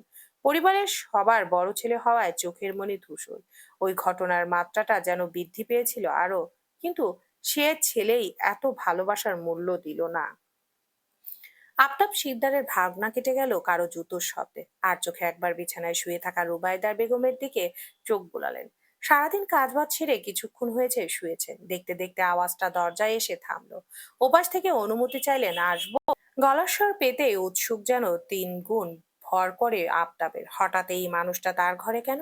কৌতূহল চাপিয়ে কণ্ঠটা একটু ভারী করে জবাব দিল, এসো। রুবাইদা বেগম তৎক্ষণাৎ নড়ে চড়ে উঠে বসলেন। ক্লান্তি সব ছুটে গেছে ছেলের গলা পেতেই। ধূসরকে দেখে গদগদ হয়ে বললেন, আয় বাবা আয়, ভেতরে আয়। আফতাব শিকদারের মনে হলো 6 বছরের রিক্তকে ডাকলেন তিনি। এত দামড়া ছেলেকে কেউ এভাবে আহ্লাদ করে ডাকে? ধূসর ভেতরে এসে দাঁড়ালো। আফতাব শিকদার বিছানায় ইশারা করে বললেন, বসো। ধূসর বসলো না। যা দেখে অথিতু ভঙ্গিতে মাথা নাড়লেন আফতাব। সহ্য সীমা বাড়িয়ে জিজ্ঞেস করলেন, কিছু বলবে? ধূসর একবার মায়ের দিকে তাকালো, যিনি আগ্রহ ভরে দেখছেন তাকে। এরপরে বাবার দিকে ফিরে সরাসরি ঘোষণা করলেন, কাল থেকে অফিস যেতে চাই আমি। বয়স্ক মানুষ দুটো একচোখ ধাক্কা খেলেন। দুজন একে অপরকে দেখে হা করে চেয়ে রইলেন ছেলের দিকে। ধূসরের একটুও ভাবান্তর হলো না। পরপর বলল, আমি কাল থেকে ব্যবসায় বসবো। রুবায়দা বেগম অস্থির চিত্তে শুধালেন, সত্যি অফিস যাবে? সান্ত্বনা দেওয়ার মতো কথা এটা? না, তা নয়। এতদিন বলে বলেও। আফতাব শিকদার হাত উঁচিয়ে থামিয়ে দেন ওনাকে। সন্ধিহান কণ্ঠে বললেন, ভেবে বললে তো? পরে মত বদলাবে নাকি? ধূসর টান টান হয়ে দাঁড়িয়ে জবাব দেয়, তুমি আমাকে চেনো? মুহূর্তে মুহূর্তে মত বদলাটা নিশ্চয়ই আমার সাথে যায় না। যা বললাম ভেবে চিন্তেই বলছি। আবদার শিকদার চুপ করে যান। ধূসর বেরিয়ে গেল। তিনি বিমর্ত চেয়ে থাকলেও চোখে হাসলেন, বুক ফুলিয়ে স্বস্তির শ্বাস ফেললেন। যাক, অবশেষে ছেলের সুমতি হলো। পিউ ঘরের দরজা আটকে বসেছে, সে দরজা ধাক্কাধাক্কি করেও খোলানো গেল না। তখন ঝোঁকের বসে বকাঝকা করলেও এখন হাসপাস করছে সাদিক। এই নিয়ে ষষ্ঠবারের মতো চক্কর কাটলো পিউর দরজার সামনে দিয়ে। তারপর ভেবেচিন্তে বাড়ি দিল কাঠের উপর। নরম কণ্ঠে ডাকলো, পিউ, খোল না দরজাটা। ওপাশ থেকে উত্তর এলো না। সাদিপের মাথা খারাপ হয়ে গেল। সে দিক দিশা খুইয়ে লাথি বসালো দেয়ালে। খিটমিট করে বলল, অসহ্য। যা মন চাই কর, খুলতে হবে না দরজা। রেগে মেগে নিচে নামলো সাদিক। ধূসর ভাই বকতে বকতে শেষ করে দিল, পিউ তো এরকম করে না। তাহলে ওর বেলায় এসবের মানে কি? সাদিপের মুখের ভঙ্গি দেখে অসহায় শ্বাস ফেলল জবা বেগম। তারা পড়েছেন মহা ঝামেলায়। এত বড় বড় ছেলে মেয়েদের বাচ্চামো দেখতে দেখতে অতিষ্ঠ তারা। মিনা বেগম পিউর উদ্দেশ্যে বললেন, কি একটু বলেছে তাতে জাত গেছে ওনার। খেতে হবে না তোকে, শুধু খাবারটুকু পচুক খালি, দেখিস কি করে। একদিন না একদিন দরজা তো খুলবেই, তাই না? পিউ ঘরের ভেতর বোম হয়ে বসে আছে। কান্নাকাটির ফলে নাক মুখ লালিত। একটা সামান্য চশমার জন্য সাদিপ এইভাবে বলবেও স্বপ্নেও ভাবা যায়? পিউয়ের ঠোঁট পুনরায় ভেঙে এলো, রাগটা আসলে কার উপর লাগছে। সে নিজেই দ্বিধাদ্বন্দ্বে ভুগছে। ধূপধাপ করে পড়ার টেবিলে বসলো, গিয়ে খাতা বের করলো, কলম ছোঁয়াতে গড়গড় করে কিছু কথা উগরে এলো। তারপর সারা পৃষ্ঠা জুড়ে অভিযোগ লিখলো ধূসরের নামে। আপনার জন্যই আমাকে সাদিপ ভাইয়াও কথা শোনালেন আজ। আপনার জন্য আমার কপালে আর কত শনি আছে ধূসর ভাই। যদি না আপনি ওই পেতনিটাকে ঘাড়ে বয়ে আনতেন, আমি নিশ্চয়ই কাঁদতাম না। রাদীপও আপনাকে ফোন করতো না, তাহলে ওর পিছনেও ছুটতাম না আমি। আর এরকম ধাক্কা লাগতো না সাদিপ ভাইয়ের সাথে। এই যে ওনার প্রিয় চশমা ভাঙলো, এসব দোষ আপনার। আমি বারবার নিরপরাধ মানুষ, অথচ তাল আমার পিঠেই পড়ে। ধূসর ভাই, আপনি একটা চোর। অনুমতিবিহীন আমার মন চুরি করেছেন, আবার তা নিয়ে ছিনিমিনি খেলছেন। চোরের সাথেও আপনি একটা দরজাল শেয়ানা লোক। বাকিদের বেলায় মুখ থেকে রস ঝরে, আমার বেলায় ওষুধের মতো তেতো কেন? আমায় ভালোবাসেন না কেন ধূসর ভাই? এখন যদি ভালোবাসতেন, গল্পটা অন্যরকম হতো না? এই যে আমি অভিমান করে দরজা আটকে বসে আছি, একটু সান্ত্বনা তো দিতে আসতেন। এসে নরম স্বরে ভালোবেসে জিজ্ঞেস করতেন কি হয়েছে। বিশ্বাস করুন, আমি সেখানেই ভুলে যেতাম সব। আপনি মানুষটা এমন কেন ধূসর ভাই? কেন এত পাষাণ? একটা পাথরের সাথে মাথা ঠুকলেও সেখান থেকে রক্ত বের হয়, তাহলে আপনি পাথরের চেয়েও খারাপ। দড়ি টানার আগেই দরজায় ফের টোকা পড়ল। পিউ বিরক্ত হয়, ভাবে সাদিপ বা অন্যরা। বসে রইল দরজা খুলবে না ভেবে। তখনই ওপাশ থেকে ভেসে আসে কাঙ্ক্ষিত অপ্রত্যাশিত কণ্ঠস্বর, পিউ। পিওর চোখ বেরিয়ে এলো, বিস্মিত হয়েছে সে। ধূসর সত্যি এসেছে, বুঝতে সময় লাগলো কিছুক্ষণ। তারপর হুলুস তুলুস করে খাতা উল্টে বইয়ের চূড়ায় ভাঁজ লুকালো। চটপট পায়ে এসে ছিটকিনি টেনে খুললো। ধূসরকে দেখতে হলে ছোটখাটো পিওয়ের চোখ আকাশে তুলতে হয়। সে এখনো একই কাপড় পরে। পিউ একটু অবাক হলো। ধূসর মাত্রাধিক পরিপাটি না হলেও নিজেরটুকু ভালো বোঝে। বাড়ি ফিরে এক মুহূর্ত বাইরের কাপড়ে থাকে না। তাহলে উনি এখনো রুমে যায়নি? তক্ষুনি ধূসর মোলায়েম কণ্ঠে শুধালো, কি হয়েছে? পিউয়ের উষ্ঠ আলাদা হয়ে পড়ে। খাতায় লেখা কথাগুলো মাথায় সে এরকম কিছু লিখে এলো না। মিলযুক্ত ঘটনায় মুহূর্তের মধ্যে মন ভালো হয়ে গেল তার। ধূসর খানিকক্ষণ তার মলিন চেহারা দেখলো, জিজ্ঞেস করলো, খাবি না? পিউ নড়ে ওঠে। হু, হ্যাঁ, আয়। ধূসর পা বাড়াতেই পিউ ডেকে বলল, শুনুন। ধূসর ফিরে না তাকিয়ে বলল, কি? পিউ ঠোঁট কামড়ে সময় নিয়ে বলল, মারিয়া আপু আপনার কেমন বন্ধু? ধূসর তাকালো, কেন? এমনি। তোর পরীক্ষায় এরকম কোনো প্রশ্ন আসবে বলে আমার মনে হয় না। কাঠখোট্টা জবাবে পিউ মুখ কালো করে বলল, আপনি এরকম করছেন কেন ধূসর ভাই? আপনার যে একটা মেয়ে বন্ধু আছে, আগে তো কখনো শুনিনি। হঠাৎ ইনি কোত্থেকে উদয় হলেন? উনি শুধু আপনার বন্ধু তো? ধূসর চোখ সরু করে বলল, তুই খেতে আসবি? হ্যাঁ বানা। গুরুগম্ভীর স্বরে পিউ ঠোঁট উল্টায়। অনেক কিছু বলতে চেয়েও ব্যর্থ হয়। হাত পা ছুটতে ছুটতে হাঁটতে নেয়, সাথে কাঁদো কাঁদো দো কণ্ঠে বলে, যাচ্ছি। সবসময় আমার সাথেই সবাই এমন করে, আর আপনি তো এক ধাপ এগিয়ে। আপনার মেজাজি শোরুমের ধমকানো অফার যেন আমার জন্যই বরাদ্দ। পিউ ভাবলো ধূসর শোনে না, শোনার ভান করবে। সচরাচর যা হয়। অথচ পেছন থেকে ধূসর বলে ওঠে, তুই তো তাই চাস। যে নিজে এসে আত্মসমর্পণ করে তাকে বন্দি না করে উপায় আছে? পিউ থমকালো, ঘুরে তাকালো, চোখ পিটপিট করে বলল, তার মানে? ধূসর ভুরু নাচিয়ে বলল, সোজা হাট। পিউ তবে দাঁড়িয়ে। ধূসর নিচের দিকে চেয়ে ঠোঁট ফুলিয়ে শ্বাস ফেলে আবার তাকালো, ঠান্ডা স্বরে বলল, আমি ফ্রেশ হয়ে আসছি, তোকে যেন টেবিলে পাই। ধূসর ঢুকে গেল কামরায়। পিউ অবোধ বনে চেয়ে রইল। কি বলল ধূসর ভাই? এরপর নিজেকে সামলে সিঁড়ি বেয়ে নামলো। অত্যাধিক রাগে শরীরের রক্ত গরম হলো। সাদিপের দাঁত কিরমিরিয়ে ওইভাবেই বসে রইলো। এত সময় ধরে সে ডাকলো, অথচ পিউ পাত্তা দিল না। পাত্তা কি একটা উত্তর অব্দি দেয়নি। অথচ যেই মাত্র ধূসর ভাই এলো, খুলে গেল দরজা। পিউ নিচে নামতেই সবাই এমন ভাবে তাকালো যেন আগন্তুক এগিয়ে আসছে। নিচের সিঁড়িটায় পা রাখতেই রাদীপ ছুটে এসে হাত ধরলো। ভীষণ অনুতপ্ত হয়ে বলল, সরি পিউপু, আমার জন্য এত বকা শুনলে আজ। আমার একদম মুড ঠিক হয়নি। বড় ভাইয়াকে ফোন করা, তাহলে এসব কিচ্ছু হতো না। রাদীপের ফর্সা মুখটা টকটকে হলো। কেঁদে দেবে ছেলেটা। পিউ এর প্রতি ভালোবাসা গভীর তার। এত কিছু হবে কে জানতো। পিউ মুচকি হেসে বলল, ধুর বোকা, ছোট ভাইয়ের সাথে কেউ রাগ করে? তুমি তাহলে আমার উপর রেগে নেই? পিউ এর গাল টেনে বলল, একটুও না। সে মুহূর্তে রাদীপের ঠোঁটে হাসি ফুটলো। চকচকে চোখ মুখ মাথা দুলিয়ে বলল, তাহলে ঠিক আছে। সুনম বেগম বললেন, ও পিউ, কখন থেকে ডাকছি তোকে, আয় আয় খেতে বস। মিনা বেগম বললেন, ওর ধূসরের ঝাড়ি না খেলে আসলেই পেট ভরে না। পিওরও মনে হলো কথাটা সঠিক। না হলে যার নামে অভিযোগ লিখে খাতা ভরলো, তার এক ডাকেই দরজা খুললো কেন? সে চায় ধূসর বকুক, রাগ দেখাক। ধূসর লক্ষ কোটি বার থাপ্পড় দেবে বললেও পিওর কিছু হয় না। সেখানে রাদীপ এক ধমকেই কেঁদে ফেললো আজ। কি অদ্ভুত, যাকে ভালোবাসা যায় তার সবকিছুই কি এত ভালো লাগে। পিউ আস্তে ধীরে এসে বসলো চেয়ারে। সাদীপ তুষর খণ্ডের ন্যায় বসে তখনো। ডানে বামে তাকানো বারণ যেন। মিনা বেগম মাছের বড় একটা টুকরো প্লেটে তুলতে তুলতে বললেন, ধূসরের খাবারটা রুমে দিয়ে আসি। জবা বেগম বললেন, আমি যাই, আমাকে দাও। এর মধ্যে আমজাদ শিকদার আবদাব আর আনিস নেমে এলেন নিচে। ওনাদের দেখে জবা বেগম গেলেন না আর এ নিয়ে। এর মধ্যে আমজাদ শিকদার, আনিস শিকদার, আবদার আর আনিস এসে নেমে এলেন নিচে। ওনাদের দেখে জবা বেগম গেলেন না আর। এ নিয়ে আবার একটা কাহিনী হবে। পুষ্প ওরা সবাই আসতেই টেবিল ভরলো কানায় কানায়। আফতাব শিকদারের মুখে হাসি হাসি, অনেকদিন পর হাস্যোজ্জ্বল চেহারাটা দেখা গেল। আমজাদ শিকদার লম্বা পাঞ্জাবির হাতা গুড়িয়ে ছোট একটা বাটির ভেতর হাত ধুলেন। ওনার থালায় ভাত দিলেন রুবাইদা বেগম।